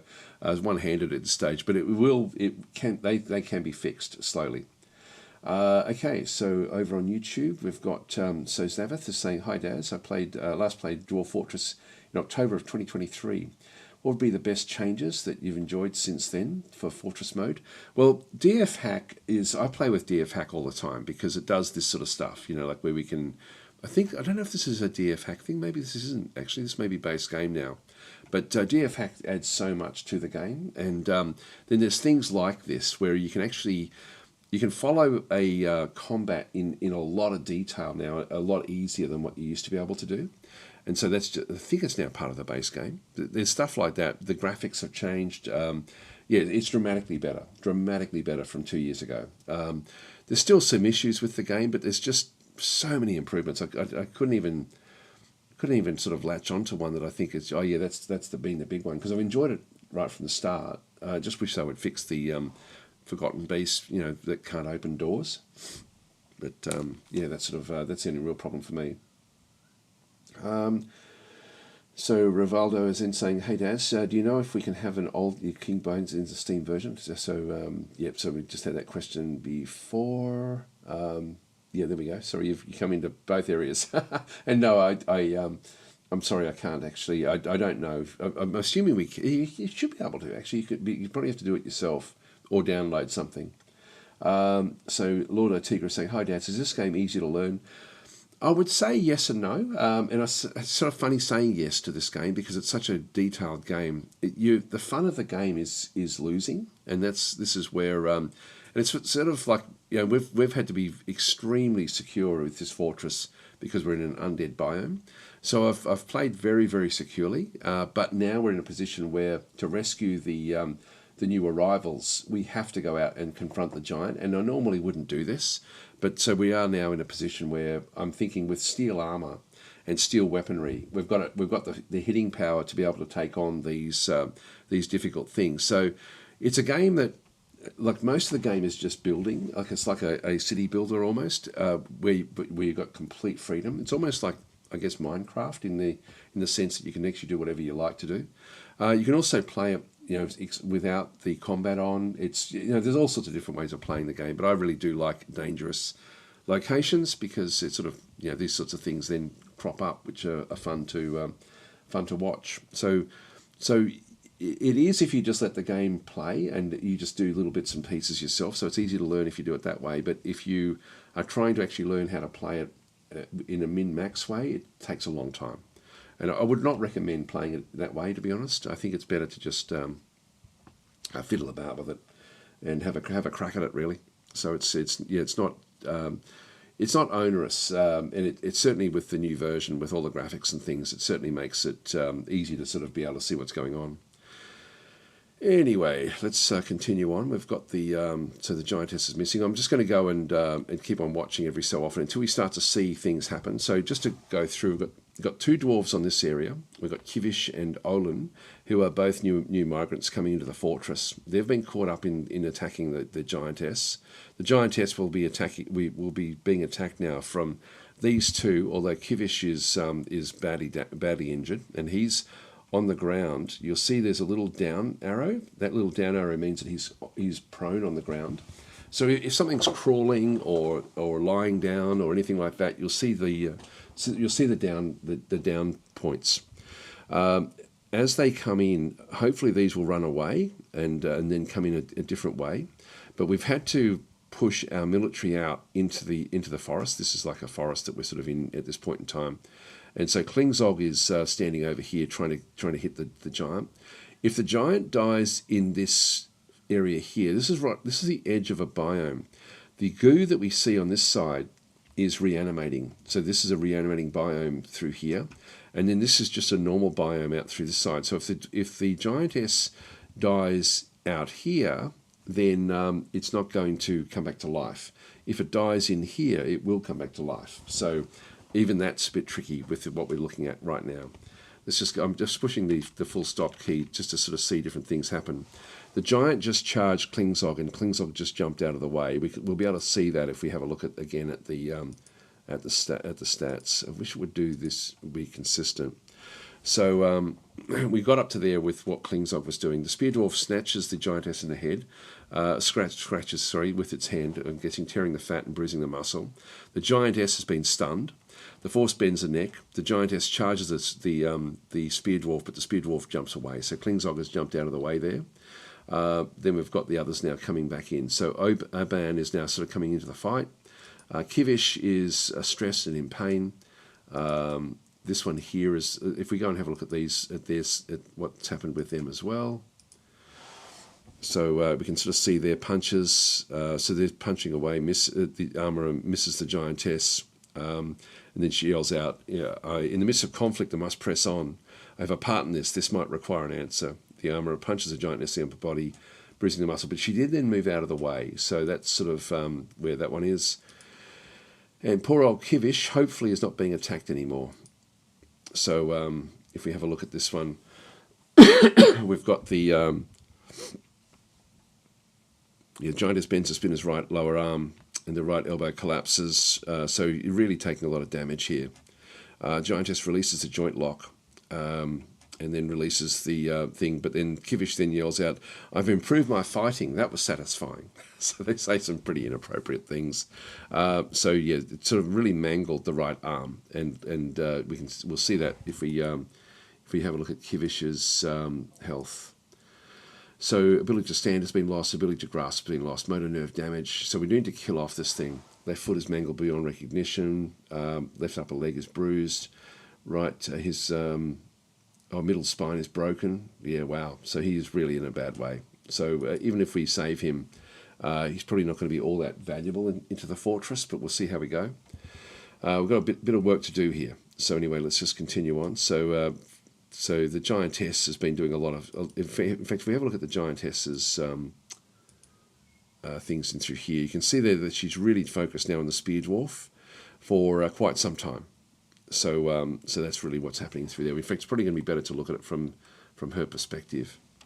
Let's just go and press forward until we start to see some more movement. Here comes Aban. Now, this is it. Look at this. We're getting a little 6 symbol for the giantess. She is inside the reanimating biome at this point in time. Here comes Cog charging out. He's crawled away, or she's moved away from Kivish. So Kivish may still make it. Let's just see how we go here with Sluzu. Now we've got warhammers. We do actually have some swords as well. Swords are going to chop pieces off the giant, and they will come back to life as well. Let's have a look and see what's happening from the giant's perspective. So we've got Aban will be a wrestler. We can see through there. This is a marks dwarf when we sort of see them, and then we've got another spear dwarf there. So we've got 2 spear dwarfs. So it's going to be hard once Supreme Plague actually gets there to sort of figure out which one's doing the attacking. Just go back to the Giantess again and have another look. So we can sort of see there, charges, jumps away. Giantess misses the spinner. Okay, so it did actually have a crack at the spinner. Spear Dwarf bashes the Giantess in the head, bruising the muscle and fracturing the skull. That's not enough to kill it, of course. Giantess misses the Spear Dwarf. The Giantess says, I've been wounded. This is very annoying. The Spear Dwarf punches the Giantess in the upper body with the right arm, bruising the muscle. The Giantess is having trouble breathing now. This is what we saw with that little symbol. So we've actually sort of punched it in the lung, and or sort of we've winded it a little bit. The Giantess misses the spinner. Wrestler punches the Giantess in the upper.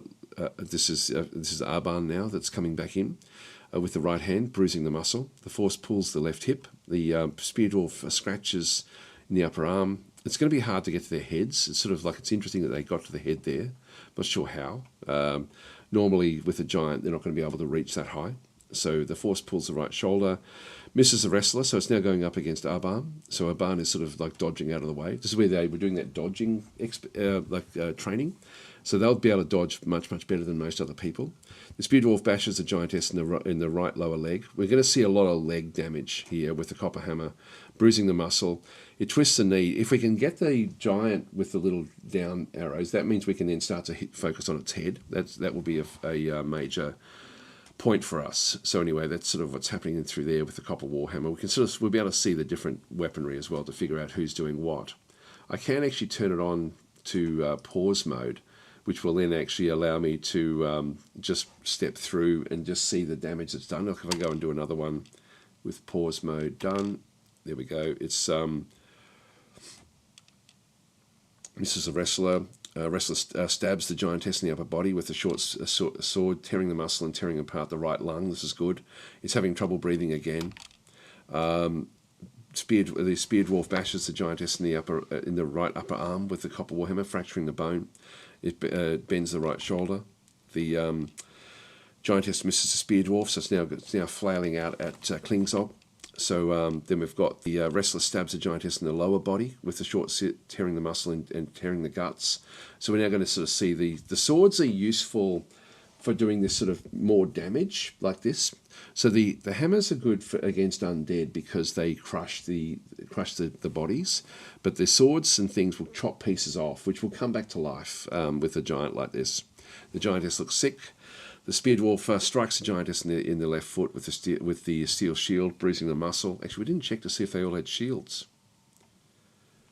Anyway, that should be. We'll see how we go. The Force twists the left ankle. Giantess misses the wrestler. So the wrestler is dodging out of the way a lot.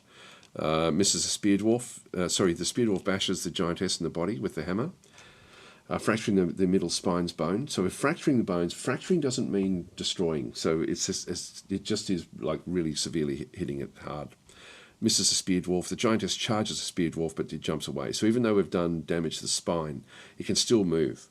Spear Dwarf is dodging. So our guys are fighting very, very well. But it's only going to take one big hit from a giant to really turn the tables. But with having a lot of them there, Spear Dwarf bashes a giant in the lower body, bruising the stomach. Misses again. Bashes the Giantess in the lower arm, fracturing the bone. It goes back into there. Wow, here we go. So now we've got a lot of stuff that actually happens in through here. So we've got the Spear Dwarf stabs the Giantess. This is actually Supreme Plague now has entered the fray. So we've got Supreme Plague stabs the Giantess in their left foot with his copper spear, tearing the muscle and bruising the bone. Ligament has been torn. The Force twists the left ankle. So he's actually done this into the left foot. The Spear Dwarf bashes the Giantess in the lower body with his copper warhammer, bruising the muscle and bruising the guts. The Giantess looks even more sick now. And the Giantess then falls over and misses the Spear Dwarf as she falls over. So we should now see that she will be on the ground. See the little down arrows? So she's on the ground. The others are now bypassing. This kid is coming in, Iton. Isn't this the kid with all of the... I don't know. Yeah, he's got a little bit of... he's taken a bit of damage. He's got some scarring. Don't know what he's doing, thinking he's coming into this fight. Anyway, the others are... Aban is back in through here. if we have a look at Aban, who was dodging out of the way effectively, if we have a look at his skills and go to combat, we should then sort of see, like, he's an expert armor user back and through here, and dodging is now level 8. So he's becoming very, very good at fighting. And most of our guys will now be up in this sort of level for armor, dodging, things like this that they've actually got. Now, does he have a shield? Yeah, he does. That's fine. Let's go and have a look at Klingzog. Skills, combat. And so we're seeing through here, he's not as skillful, but he is sort of getting there. So his dodging is level 3. So he is actually sort of learning to dodge. Not too bad with what he's actually doing. His Spear Dwarf days are over, pretty much. It's level 0 there and rusting away, but he's an adequate Hammer Dwarf now. He should be called a Hammer Dwarf at this point in time, but he's still called a Spear Dwarf. And then we've got Supreme Plague in through here as well. And these are our originals. If we have a look at the skills in through this other side for combat, level 4, level 3. So Aban is the best dodger that we've actually got. And then we've got Cog is coming in now as well. We haven't seen Cog come in. This will be the Mace Dwarf. And if we have a look at the skills in through here, the combat skills are going to be actually not as good as I thought they were going to be. I thought they were going to be fairly good. Anyway, that's the team that's currently working. I'll just see if there's any. Yeah, there's more coming. There's Atomic Ant, Zassit, and no one else at this stage. All right, so there's more coming out to have a crack at the Giant. So the Giant now, you can see the green little face, meaning that the Giant is now fairly ill. Let's have a look at it from the Giant's perspective yet again. And I'll just make sure that that's on pause, otherwise the game really goes fast. So we're bashing the bones.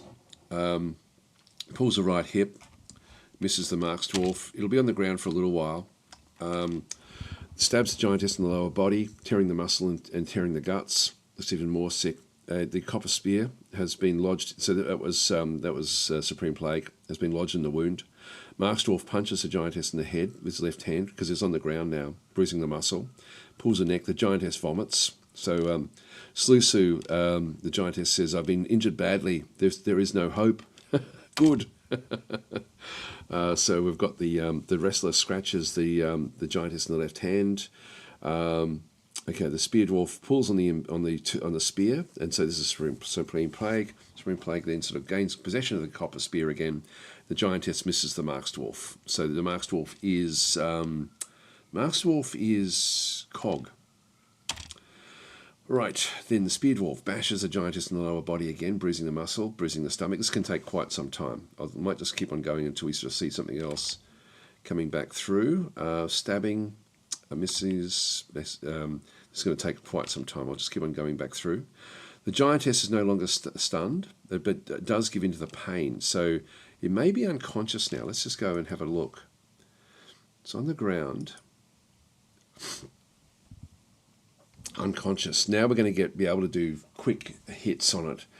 It's overexerted, nauseous, extreme pain, heavy bleeding, extreme pain. So we're going to sort of see there'll be Giantess blood everywhere in around here. I think we've done a really good job of actually securing this. This has all happened very, very quickly. These guys are still all moving through into this region. So we've been able to get here with our military dwarves really quickly, which is awesomely good. I think we've timed it to perfection with the way that they came out. Extreme pain back and through here. So she is now out. She's out of it. She won't be fighting back. So we'll just keep on having a look at her perspective and just keep it on pause and just see what actually happens. So there's going to be stabs. Now they're still focusing on the guts, but we need to go for the head. So in the hand, fracturing the bone, fracturing the skull. Here we go. So the Hammer Dwarf bashes the Giantess with the Copper Warhammer. This is actually, the Hammer Dwarf has now changed names, so we now actually have more skills with Hammer than we did with Spear. So this is Klingzog, I think. Wrestler stabs with the short sword, tearing the muscle, chipping the skull. So you can see they're now focusing on trying to destroy the brain. And if we can crush the head, that's going to be useful. Bashes the Giantess in the head. There we go again. So they're all just now focusing on the actual head of the Giantess. Stabs it in the head with the Copper Spear. So they're all now focused on the head, which is good. Okay, bashes the Giantess in the head again, pulls the neck, bashes again. So now that it's on the ground and unconscious, we can now try to sort of get through the skull and destroy the brain. So that's going to be important. As you can see, they're just going for it all the time in the headshots the whole time. And we didn't take any damage at all, which is awesome. I really didn't think we'd get away from this unscathed in terms of our military. Here we go. So this one, the wrestler, which is Aban, stabs the Giantess in the head with the steel short sword, tearing apart the muscle, fracturing the skull, and tearing the brain. Now, I don't know if that's going to be enough to kill the Giantess. I'm just going to go and right-click. Yes, it is. That was the killing blow. And so that was the final blow was done by Aban. So Aban, the wrestler.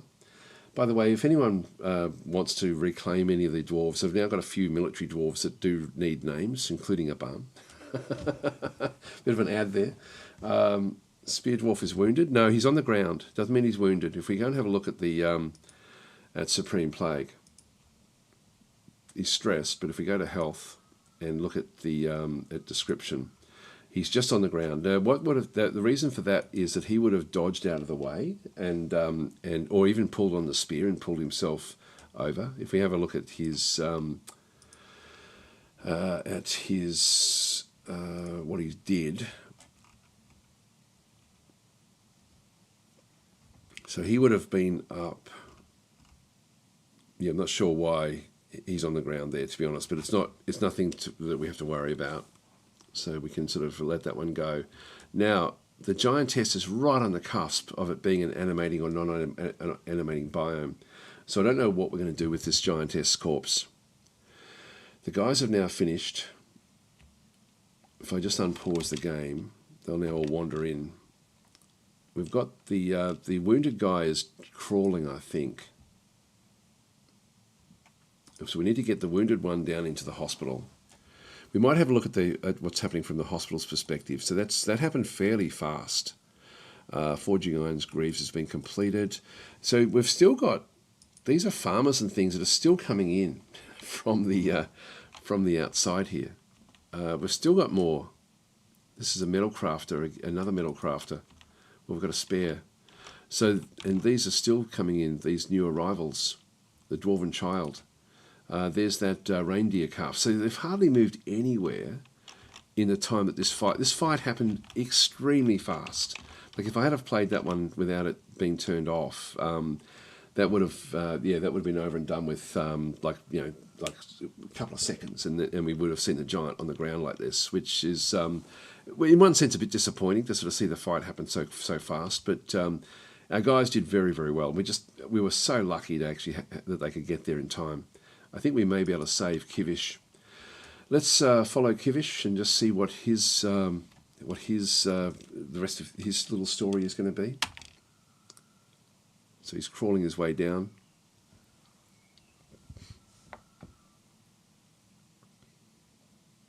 He has to make his way to the hospital.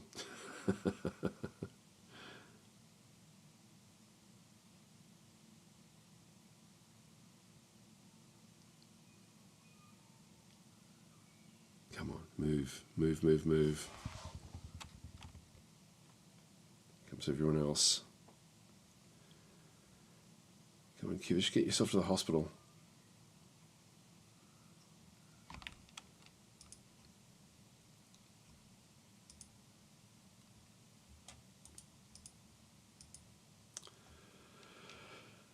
Someone may be coming to take him up.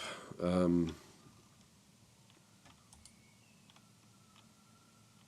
of Two as a craft horse guild has been established. Okay, cool. Klingzog and Supreme Plague have both become attached to their steel shields. That's good. I'm not going to need to go anywhere beyond that. The Armourer, Olin, there'll be little things that they say at the back end of this. She'll then sort of say, I was rescued, I'm so grateful. I was able to rest up, I don't feel guilty about it. So that's fine. But what about, we're not seeing the perspective of this one here. I'll just go back up and have another quick look at what's happening up above ground. Still got more coming in. Woodcutter. There's the giant there. More, there's heaps of them coming in. We're up to 89 now. Lots and lots. A clerk. Okay, this is interesting. We're getting some interesting arrivals coming into the fortress. Some more animals. But the main problem is going to be the... here comes the reindeer calf, finally. Is what happens here. Just keep on focusing on this one. There we go. Now, he's being carried... I think, yeah, he's being carried by like this person here. So let's just go and have a look. That's why he stopped. So he's seriously injured, but it's not life-threatening at this stage. So I'll just go through what happens in a hospital. So they bring him into one of the rooms, the furthest room possible, of course. So he's in the furthest one down this side. This here is a stone cutter. Everyone will help out with bringing bodies or bringing patients into the fortress. We can see we've got one injured citizen. If I go and click on it, it's going to come into Kivish's. It's going to be him there. We can see down there he's unconscious, stressed, and seriously injured. When we go across to his items, they can't have already done all of that already. I wouldn't have thought. Didn't happen in a split second, I'm pretty sure. If we have a look at at him again with his treatment, health and treatment. Yeah, the diagnosis. He's for whatever reason he's got stitching already. He came in with stitches in his. He was already wounded by the sounds of things. Oh, here we go. Yeah, his upper arm bears the marks of old wounds, including a massive straight scar. So for whatever reason, he's come in with heaps of scarring and also stitches and stuff. Just go back to where we were. Where was it? Here or somewhere. Yeah, so it's got him in here. So there's diagnosis required. When we look at the health, the wounds, we've got different wounds in through here, where there's all sorts of different things that have now sort of happened. Some of them are old wounds where they've got has been sutured, for example, and so there's for whatever reason he's got a bit of a history with being attacked. Hi, OG Ben Kenobi, how you going? So so we've got the so in this sense like my military. Actually, maybe I'll just do a bit more of a deeper explanation of what's happening here. This is a zone, which is a hospital zone in this particular area. And we can see it's called the Bronze Homes, is the name of this particular hospital. If I go and have a look at the details, we can then sort of see that there are 16 beds in the hospital, 16 tables, and 16 traction benches. So what you need in every single room, essentially, or in the hospital itself, is beds for them to rest. You need tables for them to be operated on with surgery, and traction benches for resetting bones. So they're the requirements. We've got 4 chests. Now we do need to have thread, cloth, splints, crutches, powder, buckets, and soap. Now we don't actually have any soap. That's something we're going to have to go and fix, actually, because they can get infections if we don't actually have soap. So we've got most things that we require, but we don't have soap. So we've got Dr. Bjolf, is our chief medical dwarf. We've got a few other doctors. Klingzog, I've put a couple of the military into the role of being doctors. So Klingzog, when he's not doing other things, is also a doctor at this particular hospital. Syrian is a doctor. We've just got these as doctors. We can have specialised diagnosticians, surgeons, and bone doctors. I don't know if there may be someone that's come through from the current group. Yeah, Solon, the farmer, competent diagnostician, competent surgeon. So doctor, another doctor. So we've got 5 doctors now that actually operate from this hospital. So I can just keep on adding as many there as I like. If I put in, if they're doctors, they'll do everything. If they're specific, like if these are like an expert surgeon and nothing else, I can have Solon just be the surgeon if we needed to do that one, and not an actual doctor. The bone doctor is then the one who does with the traction benches, sort of resetting the bones. Anyway, that's the hospital, but soap we're going to need to go and fix up, so we'll probably get that one sorted out this session as well, I think. So I'll just go and get rid of that one there. And so we'll just wait and see if the diagnosis. That was not a doctor that was operating. Here comes Dr. Sazir is going to be coming in to diagnose the patient. So we'll come in and do a quick diagnosis. So there's now sort of with the patient. If we have a look at the health again, look at the wounds, or look at the treatment, diagnosis required. So diagnosis is happening right now. She's now finished the diagnosis, and so she's now got no job. But we now have a diagnosis of what has to happen with this particular dwarf. So you can see down through here, left foot needs cleaning. Any of the dwarves can do the cleaning. Needs surgery, needs sutures, needs setting, needs dressing, needs immobilization. The right elbow needs sutures, setting, dressings. Left ankle needs surgery, sutures, dressing, traction. Middle spine needs sutures and setting, so that should come good. And the fifth toe, left foot, just needs cleaning. So what we'll see is we'll see different people now coming in to do different jobs. So who have we got this time? This is Solon, the hunter. A new arrival is possibly coming in to do some cleaning. Are you carrying a bucket? No. Probably just coming in to spend time with it. This one is also a new arrival.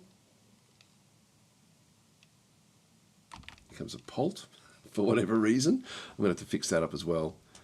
No job there. I'm not sure why these guys are all coming in. I'll just, like, these aren't here to I don't think it's doing any cleaning or anything. Otherwise, it would tell us what it's doing. I'm just going to grab myself a drink of water. Be right back.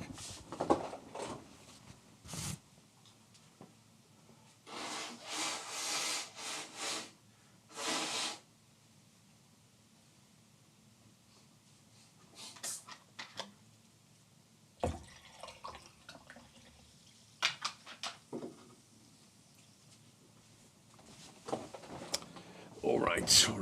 So, they're probably just coming in to socialise. A hospital can be a social place as well. So there's, I don't know why they're doing this. The Polts and things I'll figure out a bit later on. Now, are you bringing a bucket in? Yeah, this one's coming into, this is a stone cutter. He's coming in to clean the patient. Again, you don't need a doctor to do this. The items it'll be carrying a bucket with water. Cleans the patient. We can then see that on the floor there's blood and abhorrent goo. So so if we go now to the health and have a look at the treatment. So all of the cleaning has now been done. That's now all gone. So we now have to wait for the next little bit. Now, are you a doctor? Yes, you are. This is Solon, the doctor. He's doing surgery. So this is now going to start to do surgery on Kivish. And so Kivish has now been put onto the surgery table. Asked his friend to leave, the Solon the hunter, and this is Solon the doctor. So if we have a now look at what's actually happened through here at his health, at treatment. So some things still need more surgery. So there'll just be little bits and pieces done over time. And probably going off to get thread, I'm guessing. Oh, this one's coming in to do another diagnosis. What I might do actually, I was just thinking I should actually lock the door and just stop anything from coming in. I'll let things happen. Yeah, that's all old. We'll just let that one happen where it is. Because I've left everything open in the fortress while we're doing all this. So coming in with nothing else. So just coming in to do another diagnosis. And now if we have another look at the health, the treatment. So need sutures now. So that's sort of like the next thing. The surgery is now all done. So they've just evaluated the surgery. Got no job at this point in time. It's currently on the table. Here comes a dog. A puppy, a tame puppy. Somebody's pet. I don't know whose pet it is. We've now got a kid that's come in as well. This is Toulon, the dwarven child. Any relation? Nope, just come and have a look. And who have we got this time? We've got Jay Riverton, the doctor. So Jay Riverton is in here now to he's got the spider silk thread, and so he's going to be suturing up the wounds. Got a petition that's come in as well. I'll have a look at that in just a minute. Now this is a broker also coming into suture. So we've got, if we have a look at the health again and look at the treatment, so some of these still need more sutures. Leaving again. Health, treatment. Still needs more sutures. So there's going to be a lot of stuff required. Here comes Jay Riverton again. Doing more sutures. And now leaving. You can see that there's thread on the ground now with what they're doing. We'll look at the health, treatment. Okay, so now they've got all of the suturing and surgery has been done. And now what we need to do is we need to now set the bones. So they'll now move them across. You can see one of them needs traction as well. So looks like Jay Riverton's coming in to actually storing that item in the stockpile. Here we got Dr. Solon coming in with no job. Who's this? This is Syrian, the doctor. They're all having a bit of a crack at this. He's going to come in and he should be setting the bones. But he should be moving it down to here for the traction bench. So he's now done that. If we have a look at the health again and the treatment, you can see there that so the left foot needs immobilization and the left ankle needs traction. So we do need to use a traction bench here, but they all now need dressing as well. So so they're going to go off. Someone's going to go and get cloth.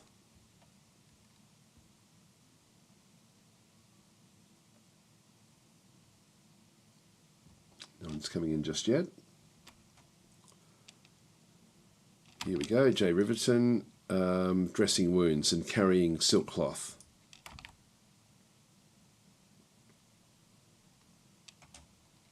Okay, we'll have another look at the health and the treatment. So some of them still need dressing. So need even more cloth. Who's this? This is Union ID, who is also can dress wounds.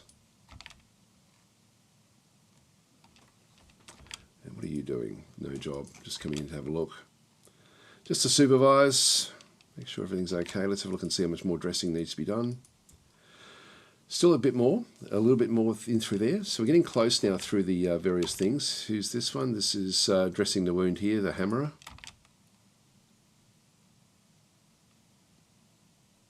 Sev 82. How are we going? Have we still got any more? Yep, one more. So the ankle has now been dressed, and it's just the left foot just needs to have bandages put on it. And there we go. That should be the last of it. Now, see how this one has now leapt into position and dragged it down to the traction bench because Kivish now needs mobilization on the left foot and needs traction on the left ankle. So this is now the last little bit. So the traction bench, and if we have a look at the doctor, is placing traction. So it's now placing the patient on the traction bench. We'll start to stretch out the bones in the actual ankle itself. And if we have a look at the treatment, the left foot now, the only thing that needs to be done is the left foot just needs to be immobilized. So for a length of time. And so this one got out of this one very, very easily. And that's going to be a crutch, I think. Let's have a look and see. We've got Union ID is bringing more cloth. What are you bringing? You're bringing cloth as well.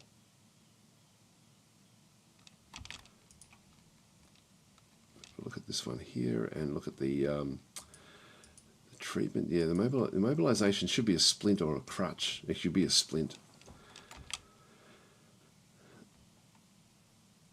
You're bringing a splint in? Nope, bringing oh, here we go, plaster. Yeah, so it's bringing the plaster in to then go and secure the wound. So that will then become immobilized. And if we have a look now at the health, the treatment still needs immobilization.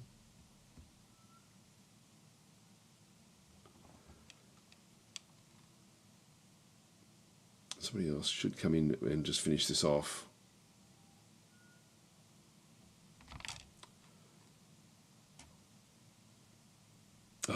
Uh-oh, uh-oh, uh-oh. Slusu's corpse is fighting. So this is actually, we need to find out where that is. While I've been looking down in here, the giant has come back to life. All right, all right, all right. Where are we? We need to find out where that one actually is. Hopefully not inside the fortress.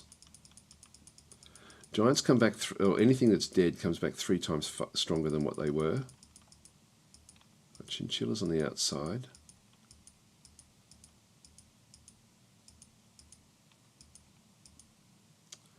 It's outside. Okay. So we've got the giant. Actually, I've got the civilian alert on still. That's actually good. That means that no one's outside. All right, so we can. We've got this giant now that's. Well, this will now rot away now that we've actually turned on the rotting of the undead. So it's still bleeding heavily, and so it's come back to life. If we have a look and see where that was, it was killed here. So it's now wandered around. It did kill a Crundle. Let's have a look and see what else there was. Crundle is fighting Sluzu. Turkey Gobbler is fighting, and a Turkey Hen Child is fighting. That's what sort of bothered me, because I'm thinking, oh, that they must be in the fortress. We've still got a duck out here. This is a tame gosling. It's not a pet. But this came in with the migration wave. No, it's somebody's pet. It's got a name. Yeah, pet of Lemel Cadel Dolwell. Now, can we... It's up in the tree. But will that save it? I don't know if it will. It's wandering off. Oh, it's found more Crundles. Right, okay, in that case... we need to allow them to keep this one to keep on killing off the Crundles. We'll have to watch what actually happens here. I love these reanimating biomes. It's the gift that keeps on giving. So there's just heaps of stuff that's going on here. So that the giant did come back to life as a zombie now. So we're now going to have to deal with that, as well as everything else. Now we've caught a whole lot of stuff. We've got a Crundle. Okay, we've got a whole lot of Crundles caught in this area, all the way through. Actually, that means that there's going to be even more of them, possibly inside the fortress. We're not seeing any. I think we've done it. I think we've got what we needed there. But these are all, yeah, these are all now sort of been captured. These are outside. We don't actually look. We're not letting our dwarves walk into here at all. I do have the civilian alert, which I will try to rescue the duck. Let's just go back down to the location where all of the pets are, which was in here somewhere. No, it's further up. Where was it? Might be up the top. Top of the fortress. There we are. All right, so back in this zone here. These are pet zones essentially. So we're just going to go across into this one, and we're going to tell the duck that it lives in here. So we're just going to assign DF hack assign. And so what we want to do here is having egg layers, and there's a few that we don't want to be putting into here. In fact, there's some that we can just go, you can see that a lot of them have been assigned. There's going to be a heap that aren't. Some of them won't be. Like, I'll just go to only, let's only exclude grazers. In fact, I'm going to only include egg layers, only egg layers. That's then going to, they're all assigned. We've got certain things like the Crundles. Are they egg layers? I definitely don't want to have them in there, of course. Yeah, these are all just roaming around.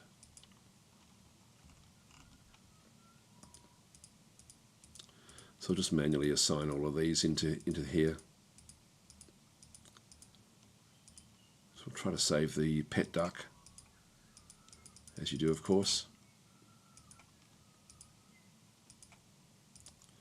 God, we've got so many of these. The zombies kill that we end up losing, going down to just one, like one pair of turkeys, and we've just got so many now that have come from this. These are all just poults. All right, that's all done.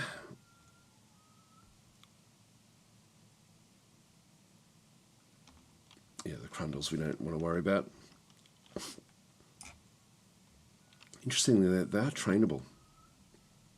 That could be interesting, actually. We might even do something with that eventually. We don't need to do it just yet. All right, so that's now, we've now put the pressure on the duck to get inside. Let's just go down to F6 as well, which takes us down to the bottom layers. And we'll just go down to where we've got the other group down this way, and we're just going to go into DF hack assign in here, and then we want to have only the grazers in here as well. So anything that's not assigned. So that one can go in. Yep, so all of those just need to be assigned into this area. They're eating a lot of the grass, which means we're probably going to have to do a big butchering episode at some point, just to sort of clean out the different groups, or build another big pen for them somewhere else. Anyway, we've got petitions as well. We didn't look at this one before. High Priest for the Ungodly Faith. I'll approve that. So that's going to be needing a temple. Leave all that alone.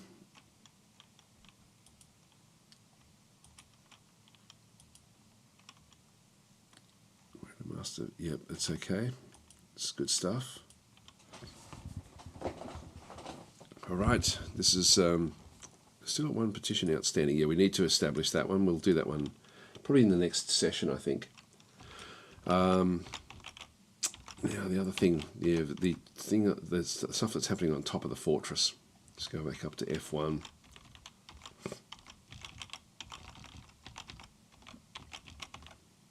Now, can the duck get through?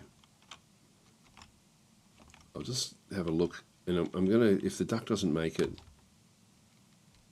from here,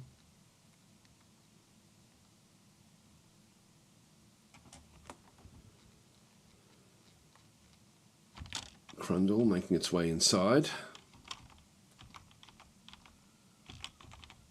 There it is, way over there.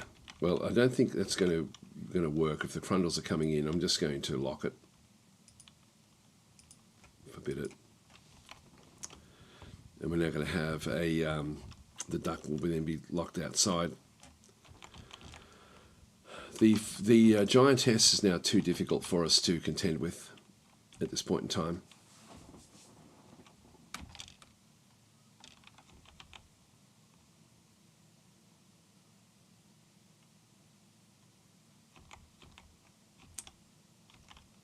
Crundles are just going to become annoying, like they're just going to be a problem.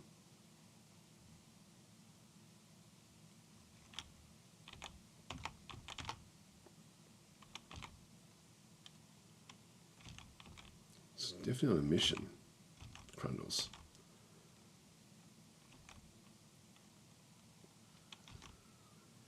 This one won't tire now. So if we attacked it again, we wouldn't have anywhere near as much luck. So it's going to kill all of these. And I definitely don't want to have the others coming inside. The duck looks like it's caught in the tree. I'm just not going to be able to do anything with it. There's another wear llama now just turned into it. Like, that's okay, it's under control. That's all okay. That's all okay.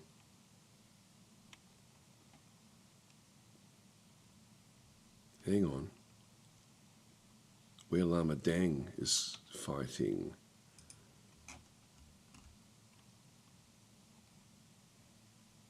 What the hell?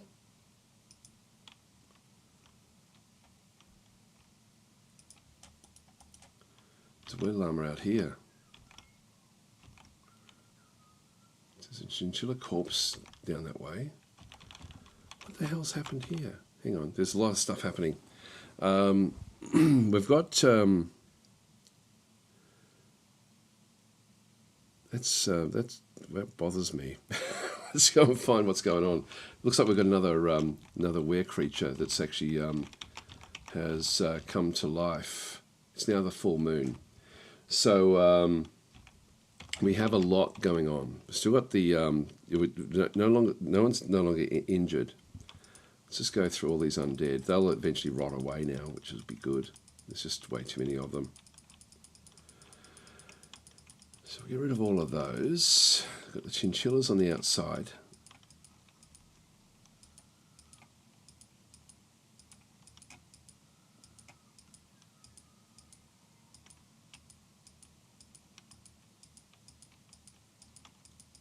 Let's go through the whole lot. I'm not seeing the were llama anywhere. Now that can be hidden away.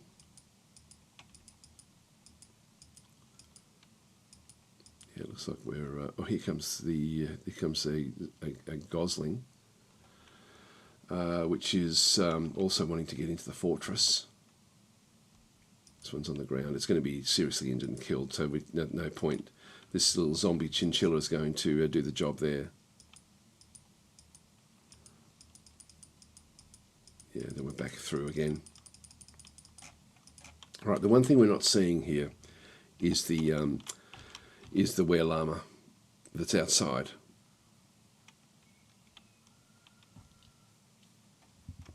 The were llama. So there's another one there.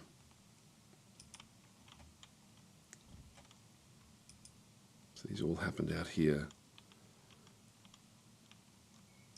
It would be so cool if that would actually fight, wherever it is, if it would fight the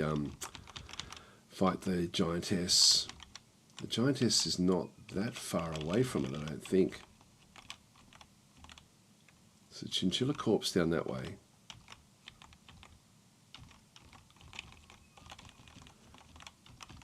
But where's the giantess got to? Oh, way up there. It's not moving.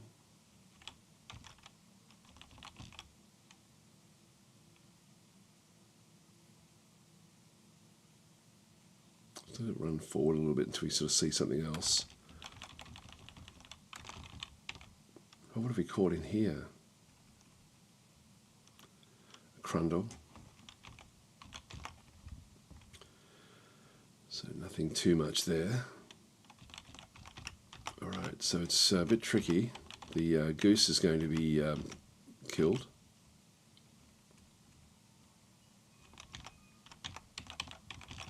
So that's somebody's pet that's now going to be killed off. Where was it? In around here somewhere. Nothing I can do about that. Still got that duckling in the tree. So a few of them didn't make it. Didn't make it in. Nothing we can do. All right, that's going to have to just be locked. Keep it locked. And I'll now going to, with that one locked, I can then go and clear the civilian alert, allow them to at least go and clear out these traps and bring them back in. We could end up with a crundle area that we then go and try to tame as well.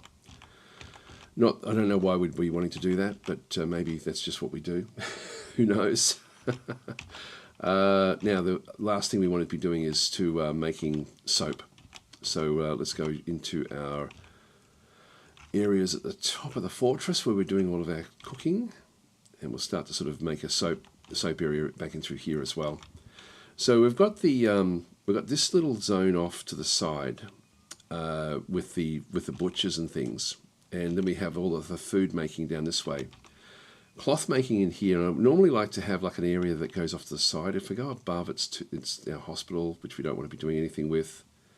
We've still got the kivish actually just getting better in the bed there. Can't really go back up through here because of this being the where we're using this for everything. I could go around the outside of it to then build a soap making there, but I think I'm just going to build maybe even further into the bottom into here somewhere. Or again, I was hoping to keep all this for food. What's in the layer below? We do the layer below, actually. We might just do that. So I'll just do the same sort of corridor setup that we've got, which is to have a door opening and then a bit of a corridor. And then I'll just set up the soap making zones. So I'll make it 4 wide. 2, I forget how many we need. I think it's 3. I've forgotten exactly what we need for soap. I'll just start with 2 and then we'll figure it out from here. Because we do have tallow, so we can sort of start to do things with soap. All right, let's wait for this to all be dug out.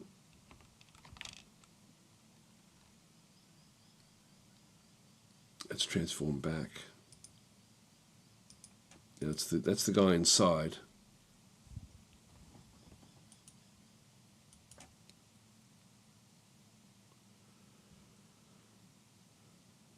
Who was Klingzog fighting?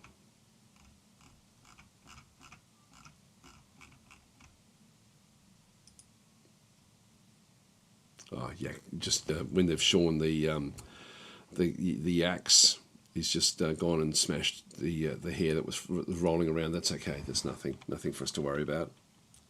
Nothing to see. That's all good. Now we've left the bottom of the fortress open as well. This is now going to open up that whole bottom area, and I think I will actually just go back down again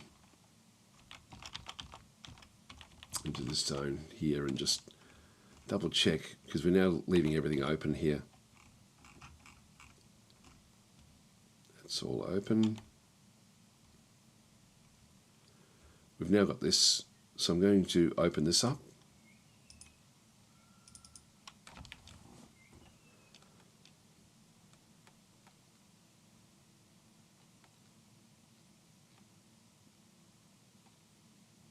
It's a giant cave swallow. It's not undead.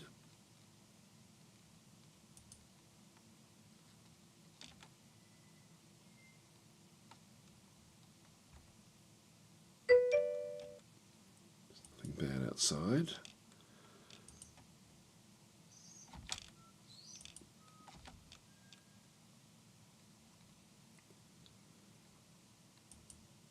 Thought the gander was fighting. That's okay.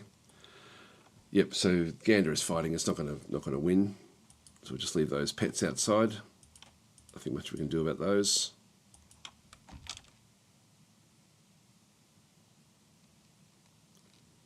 Funny, it's not coming up there. That should have been taken up. I'm just going to go back up the top and just double check all of my settings. We actually have. Oh, here they come. Fixing up all this stuff. That's all open. That's open.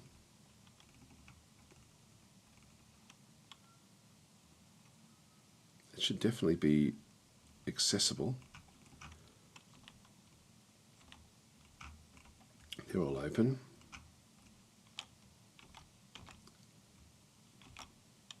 That's been blocked off, but that's been opened as well, so that's fine. Like, that's not a problem. We'll just keep on going down to the bottom. Well, we do have this one now. I do want to put a door in here. So they've been building more doors, so let's just go and place a structure, door.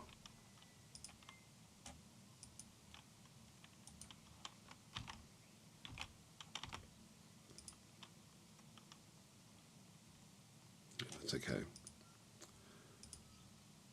I'll make it a top priority. So position in the line number 1. So the next door that becomes available will then go and just fill that one up, which would be nice. That means that that's other mining that we're doing should actually kick in.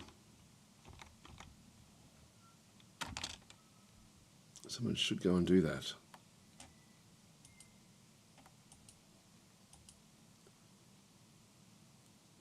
It's been run away.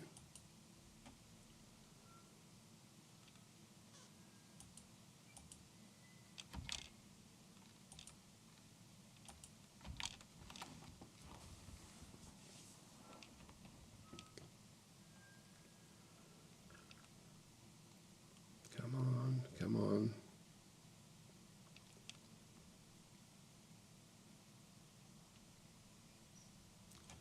But 92 population now.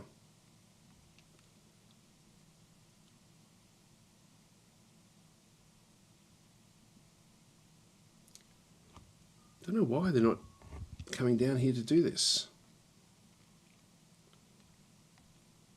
It's the only mining we've got in the fortress, and we have dedicated miners.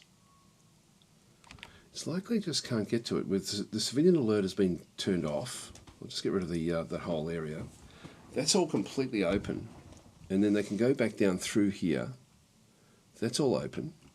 It's like there's something blocking it. That's open. This is all open. So everything is essentially done. That's open. So there's no impediment to anything actually happening. And red shirt should be doing that job. Or Monka Strap, one of the two. Actually, that one's an adequate miner. I might throw that one into also the mining in that case. It's one of the new guys. So we'll get 3 of them. But red shirt only does mining. So in that case, we'll just go and have a look at red shirt. Digging. Oh, in here, right. Yeah, okay. Well, we'll just go back to that layer that we were looking at, because I do need to watch what it does go on when they do get to that one. They will get there eventually.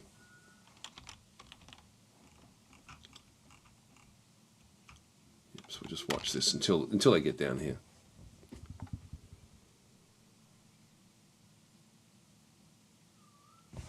Oh, one thieving or mischievous creature. Okay, that's out there, that's fine. Not really a problem.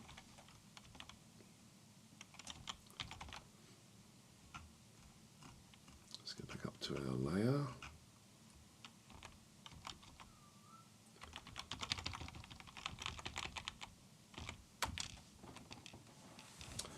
Wait for this one to come in.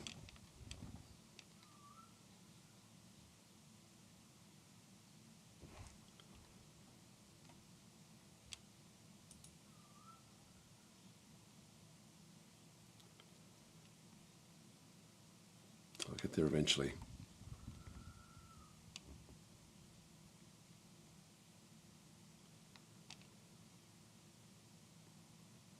God, it's taking forever.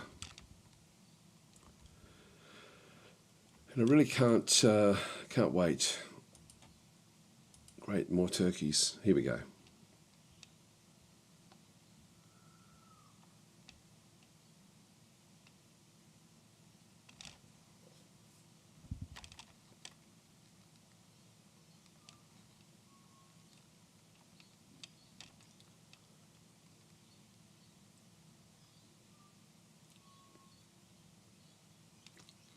Don't go outside. What are you doing now?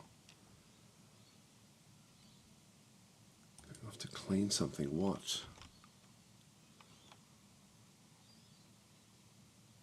This is a dangerous area. I'm going to turn on the. I'm going to activate the civilian alert again. Just to get him inside, and then lock this.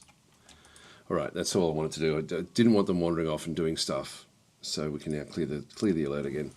That just forces him to stay inside. So that's good. It's now open for anyone to do whatever they want to do. Yep, that's all now set. If we now just go back down to the or up to the top again, let's go to say F3 and then just go down a layer or two. So we now actually have this little area for soap making. Now for soap, I'm going to have to look this up because I always forget the exact process. So if we just go across into Dwarf Fortress Wiki,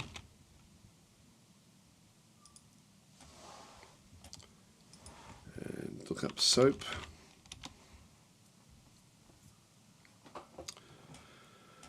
We need an ashery. Okay, so we didn't have one of those. So we need lye and a wood furnace, right? So we need to get that one done. We need tallow, which we've got from the butchers. We need oil we don't need. So that's it, really. I think the ashery. Yeah, make lye the ashery. We then get lye, tallow. Then we need to go to the soap maker. So we only need really one soap making workshop, but we do need to have lye, and so we do need to have an ashery. Now the ashery I don't really want to have. I prefer to have that in its own little area, to be honest. Just so I'll put that at the back end of everything. Let's just go and go back to the game. So I'll dig another area at the back here just for the ashery. Just make it the same size.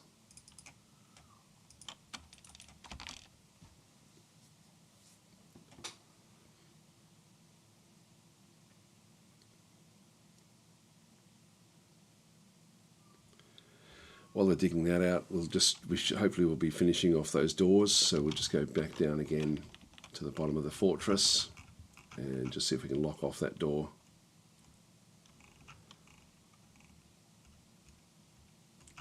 There it is, still not done. It's no longer timed though, so somebody will be coming. Yeah, Sev82 is actually coming in down now to place this door at the bottom of the fortress.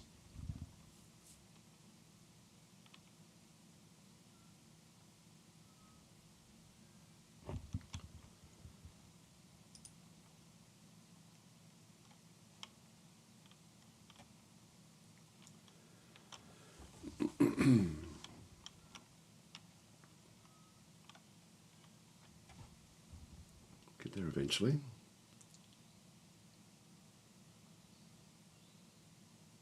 There's been no undead down in this region,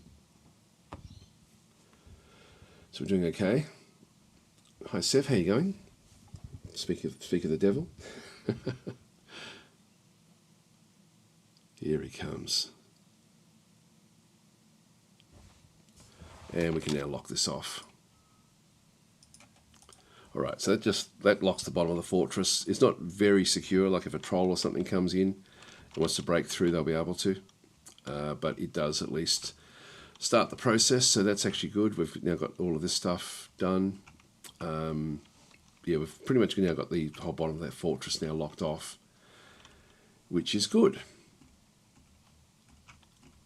We may be able to catch the giant, I'm just thinking as well. Like we might be able to do something with that.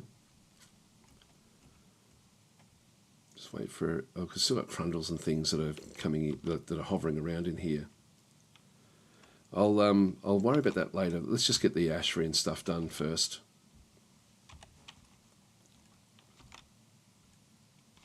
Oh, here we go. This has now all been done. I do want to put a door in here.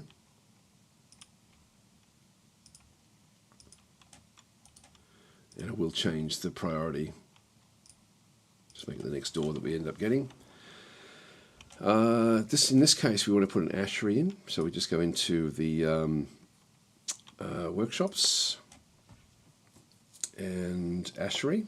So used to make lye, potash and milk of lime. Construction requires blocks, barrels and a bucket, which we have. So I'm just going to go and throw that one into there. So actually, I didn't need that in its own little area. That doesn't create, it's not like a furnace, I don't think.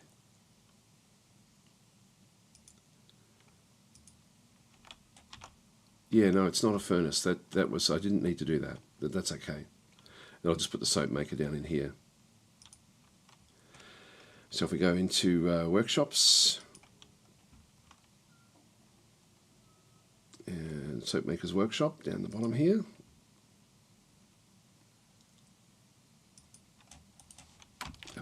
Just get those done.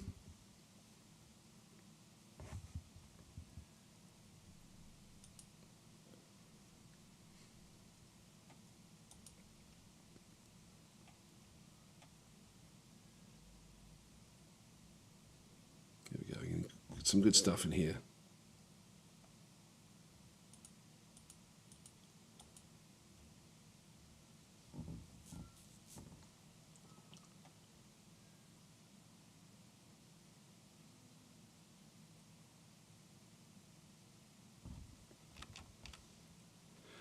Alright, so the process, let's just do it manually for a little bit and then we'll we'll then automate it. So in this case we need to add a new task. We need to make lye.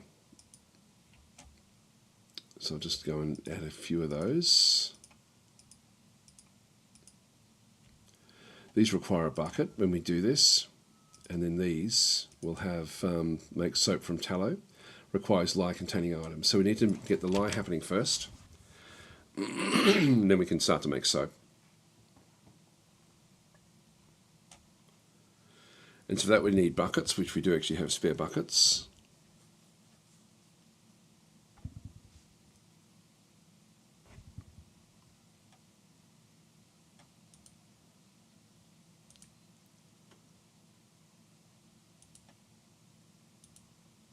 So we've got 52 hostiles on the map.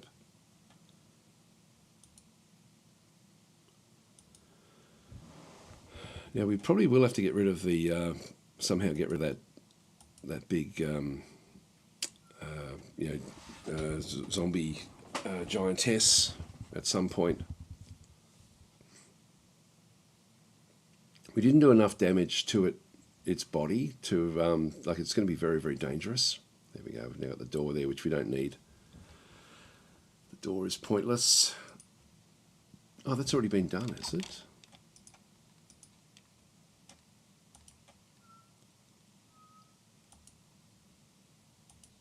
No, it wasn't done because we didn't see. I may have just right-clicked on it. Let's just go and add, make lye again. Just see what else we need. Needs ash. We do need a furnace. In that case, I'll build the furnace in here. Oops, not digging it. So I do need one in this area. I'll just go and pull that one apart, and we'll pull that one apart as well, and just get them in an order.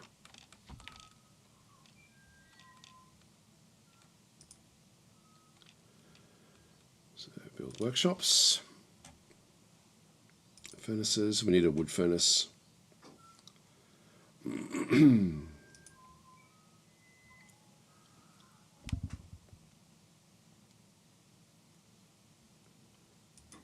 we are.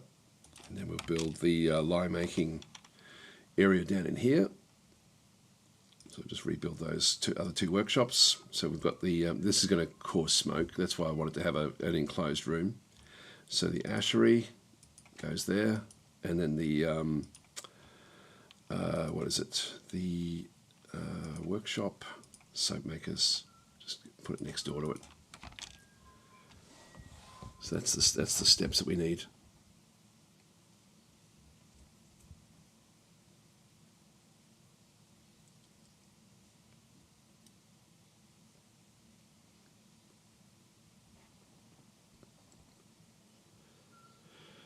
So these make sort of bars of ash. Make ash. In fact, it's already been designated to do it. This is good. So we must have already set up the soap making side of things.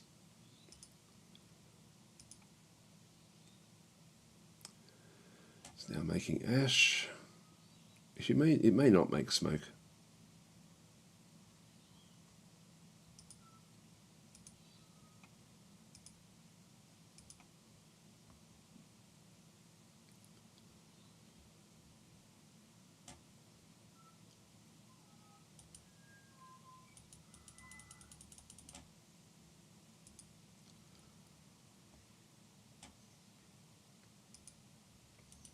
Allow those guild halls and things to be allocated.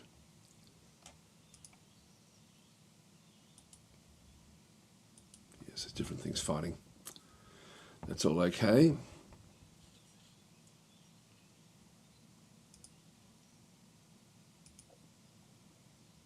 So we're getting some bars of ash.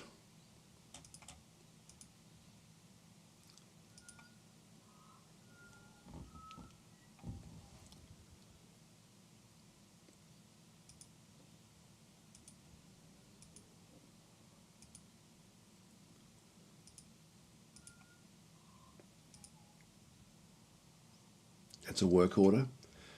So that's actually, so it came in automatically.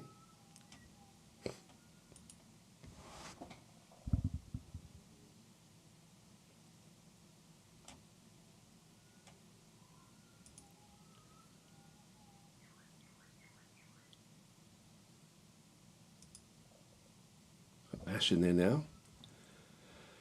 So they'll make the lye. I'm thinking the soap making must be already all set up in our work orders. Oh, Falcons has been possessed, our broker. We might watch and see where Falcons goes. He's off to claim a workshop.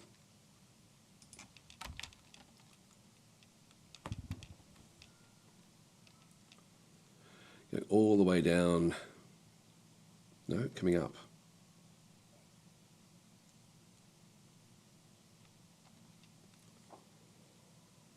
What are you doing there?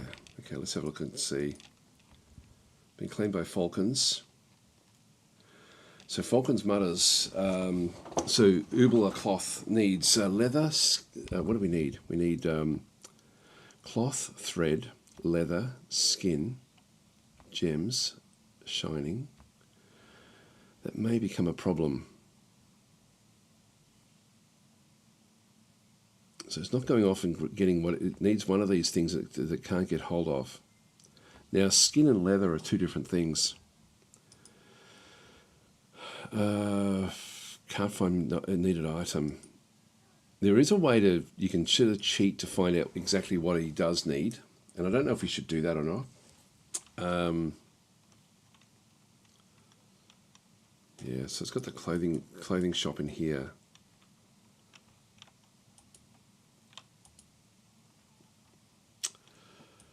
I don't know if we should cheat, because we've got most things. It's the skin, I think, is the one thing that's a problem. I'll take my jumper off.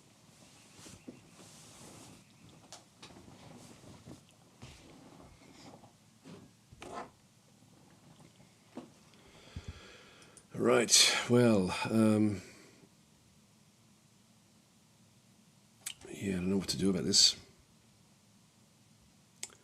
So we can actually find out exactly what he does want. But if we have a look at it, leather, we're going to have leather, we're going to have gems, we're going to have shining something as well. Green glass, I'm thinking that's what that is. It's very, very particular. This Grinko seed bag, I don't know why that's there. That may have been caught, they may have been made there at some other time. Now while he does it, we're not going to be able to make clothes either. So I might just dig out the rest of this, just so we can make more. I think we're going to have to cheat, because we've got all the stuff that he wants, we've actually got in its basic form. There's some mangled stuff. If we have a quick look at this, if we look at skin, yeah, it's just water skins. It's not actual skin itself. Actually, there was tanned hides, 26. So we do actually have leather sitting around in there. But it could be the skin of a dwarf for all we know. I think we might cheat with this one and just to see what's going on, because it's possibly going to be something that we just can't access or do anything with. If that's the case, I'm going to have to put a block in, and block Falcons in, and actually just let him become a zombie. I should have realised that could have been taken actually for doing this sort of stuff, and put it in its own room. I tend to make its own rooms for this exact reason. But in this case, let's have a look and see. I forget what it is to for us to be able to sort of see the df hack commands for this. Just go back into the launcher, and if we go to mood, is it mood? Show mood. What a strange. Let's go to show mood. Shows all the items needed for the active strange mood. So if I just go and run this one, so the command is just show mood. So what we have is Falcons requires, it's claimed a carpenter shop and wants the following items: any plant fibre cloth, that's going to be okay, any leather, green Leather, got 0 of 1. Raw green glass, got any of those? All of those should be available. Any plant fibre cloth. Okay, we'll just go through this one. We do have, so it's any leather, it's raw green glass as well. So I'm thinking it must be the first one in the list there. Any plant fibre cloth. Let's just go and have a look and see if we can tell somebody to weave weave thread into cloth. And we should have thread. So the leather works down the bottom there. We're milking animals there. We've got thread. This is actually, or maybe we're just using all, we're not using actual pigtail thread. Now, if that's the case, it may be that everyone's just using the actual hair that we're shearing off everything.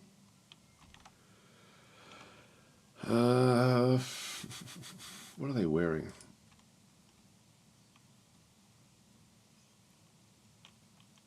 Yeah, everyone's just using wool, or no one's actually made anything out of pigtails. Okay, well, in that case, we do have an option here. It's like that I think is the problem, is that we haven't actually got any pigtails. Let's go look and see if we've got pigtails. We've got pigtail tunics, pigtail vests. That's armor bags, cloth. Yeah, it's been used in here. That's the only spot that we had it, was it?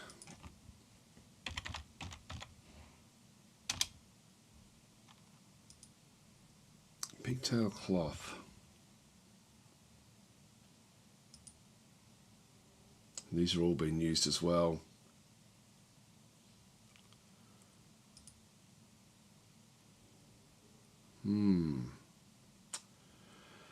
Well, we need to make more pigtails, and I forget how we do that. Actually, we get. I thought that was at the loom.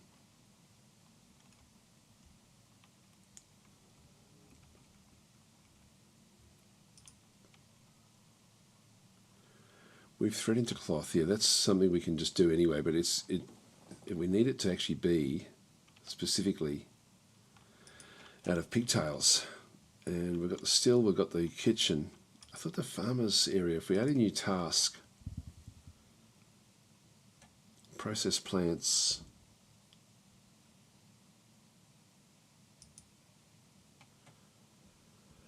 Yeah, I think that's the. I think that's how we do it. I think. Yeah, process plants at the farmer's first. Yeah. So let's go and try that. But we don't actually have any pigtails themselves.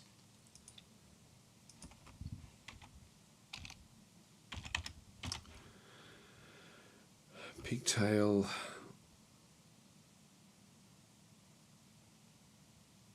Got seeds.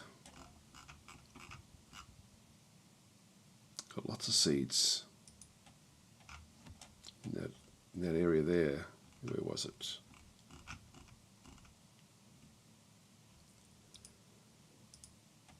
But we're growing plump helmets. God, are we going to be able to change this around?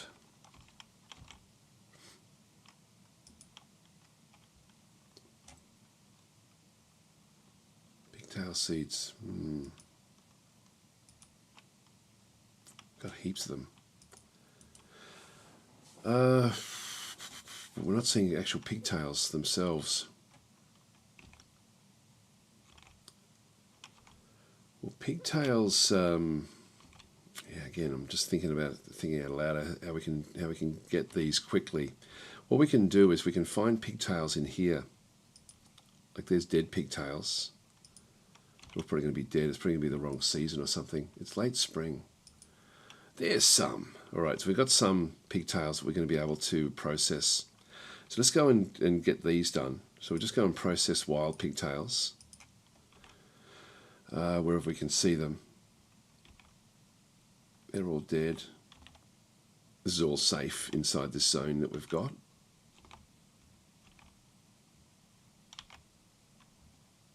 These only grow underground.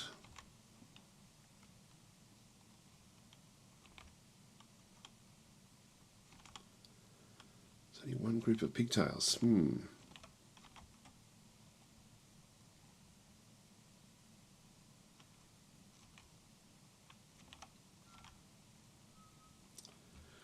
It's all dead.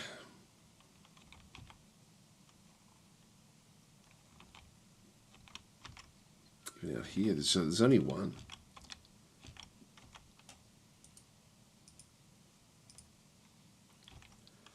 Right, well, let's just see if someone will come and quickly harvest this one before it dies.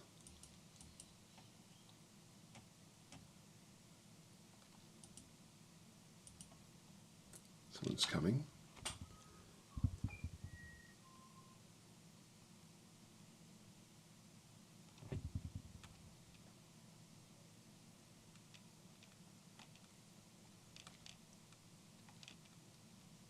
That's all right. All right, so you are hauling pigtail. How many? One. We need more. Where are we going to find more of these? Oh, I know. Down below. Will there be any left down in here? No. These just eat everything. They're ravenous. Quarry bushes down this way. Dead pigtails. There's some living ones out here. But these are all on the undead under here as well. So I can't deal with that. So I can't go down that way. Let's just go back up the top here.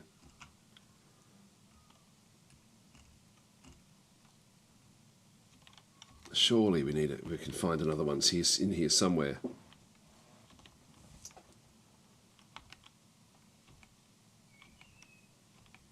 Okay, we may have to set up a designated pigtail growing area. Let's just do that as well.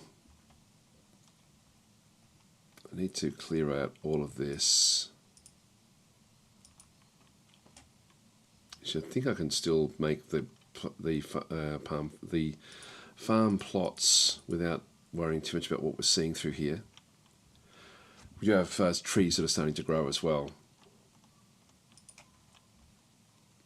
Workshops, farmer's workshop.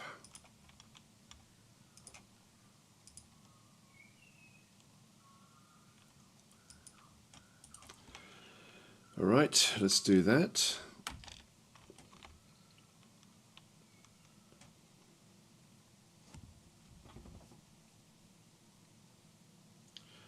It is still spring, so hopefully this will work.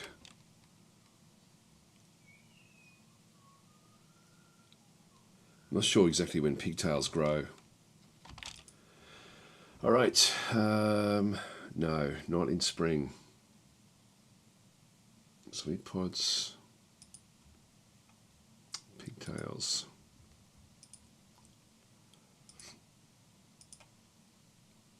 Yeah, only those.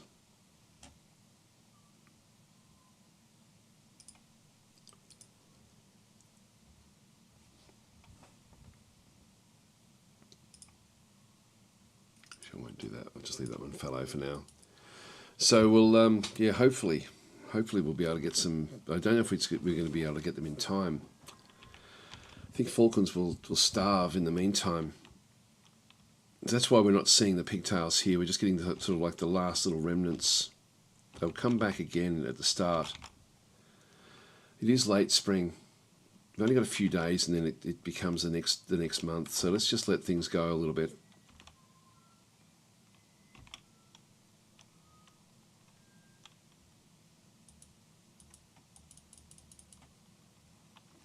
And see how we go.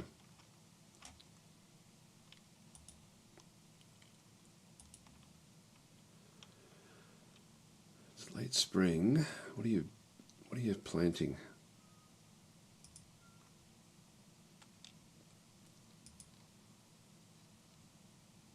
You're going to make this into something we don't want.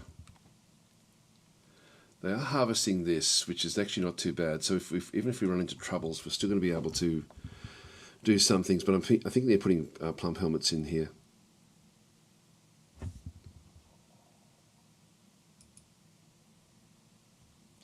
Sweet pods. Okay, that's all right. Yeah, I've got DF hack overriding what we do. I'll let that happen actually, because we're going to be able to get pigtails into one of these. It's got plump helmets being built in there as well. I'll wait for the next month. Oh, Speed Dwarf looks surprised by the ferocity of the militia commander's onslaught, so that's in their training. It's probably a good thing.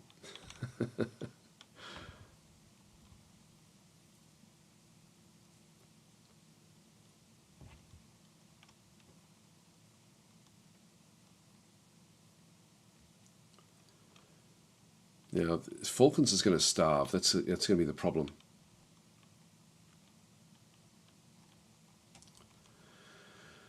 Nearly at the end of the month.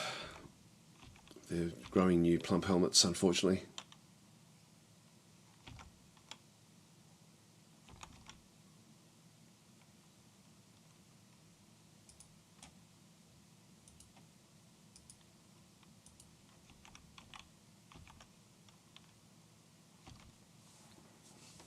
So I'll probably just make another farm plot up in here.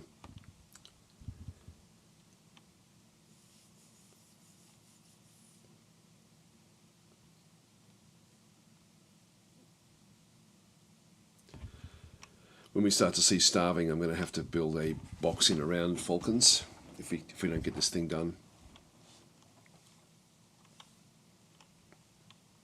Here we go. We're now into summer, so we can now build the pigtails.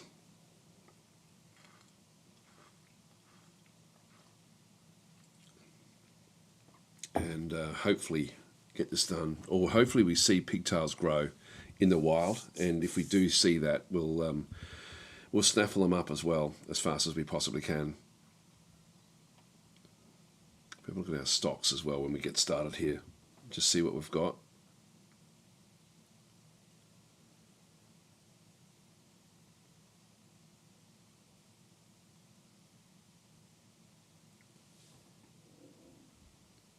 Alright, now this is pause at this point in time. Let's have a quick look at the stocks again and look at pigtails. So we've got seeds, plants, one pigtail, which is there.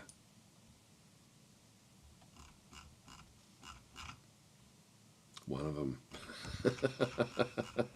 So we've got one, we need two to make the, whoops, hang on, just get back down there again.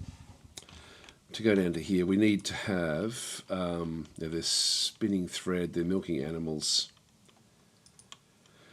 We need to process plants, but I think it needs two of them to do it. And then we need to spin that into cloth. I'm not sure how many of those we need as well.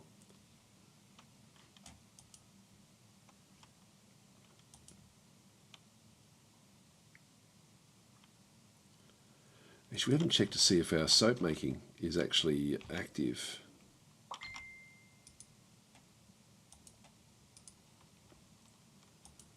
It's got buckets down through there.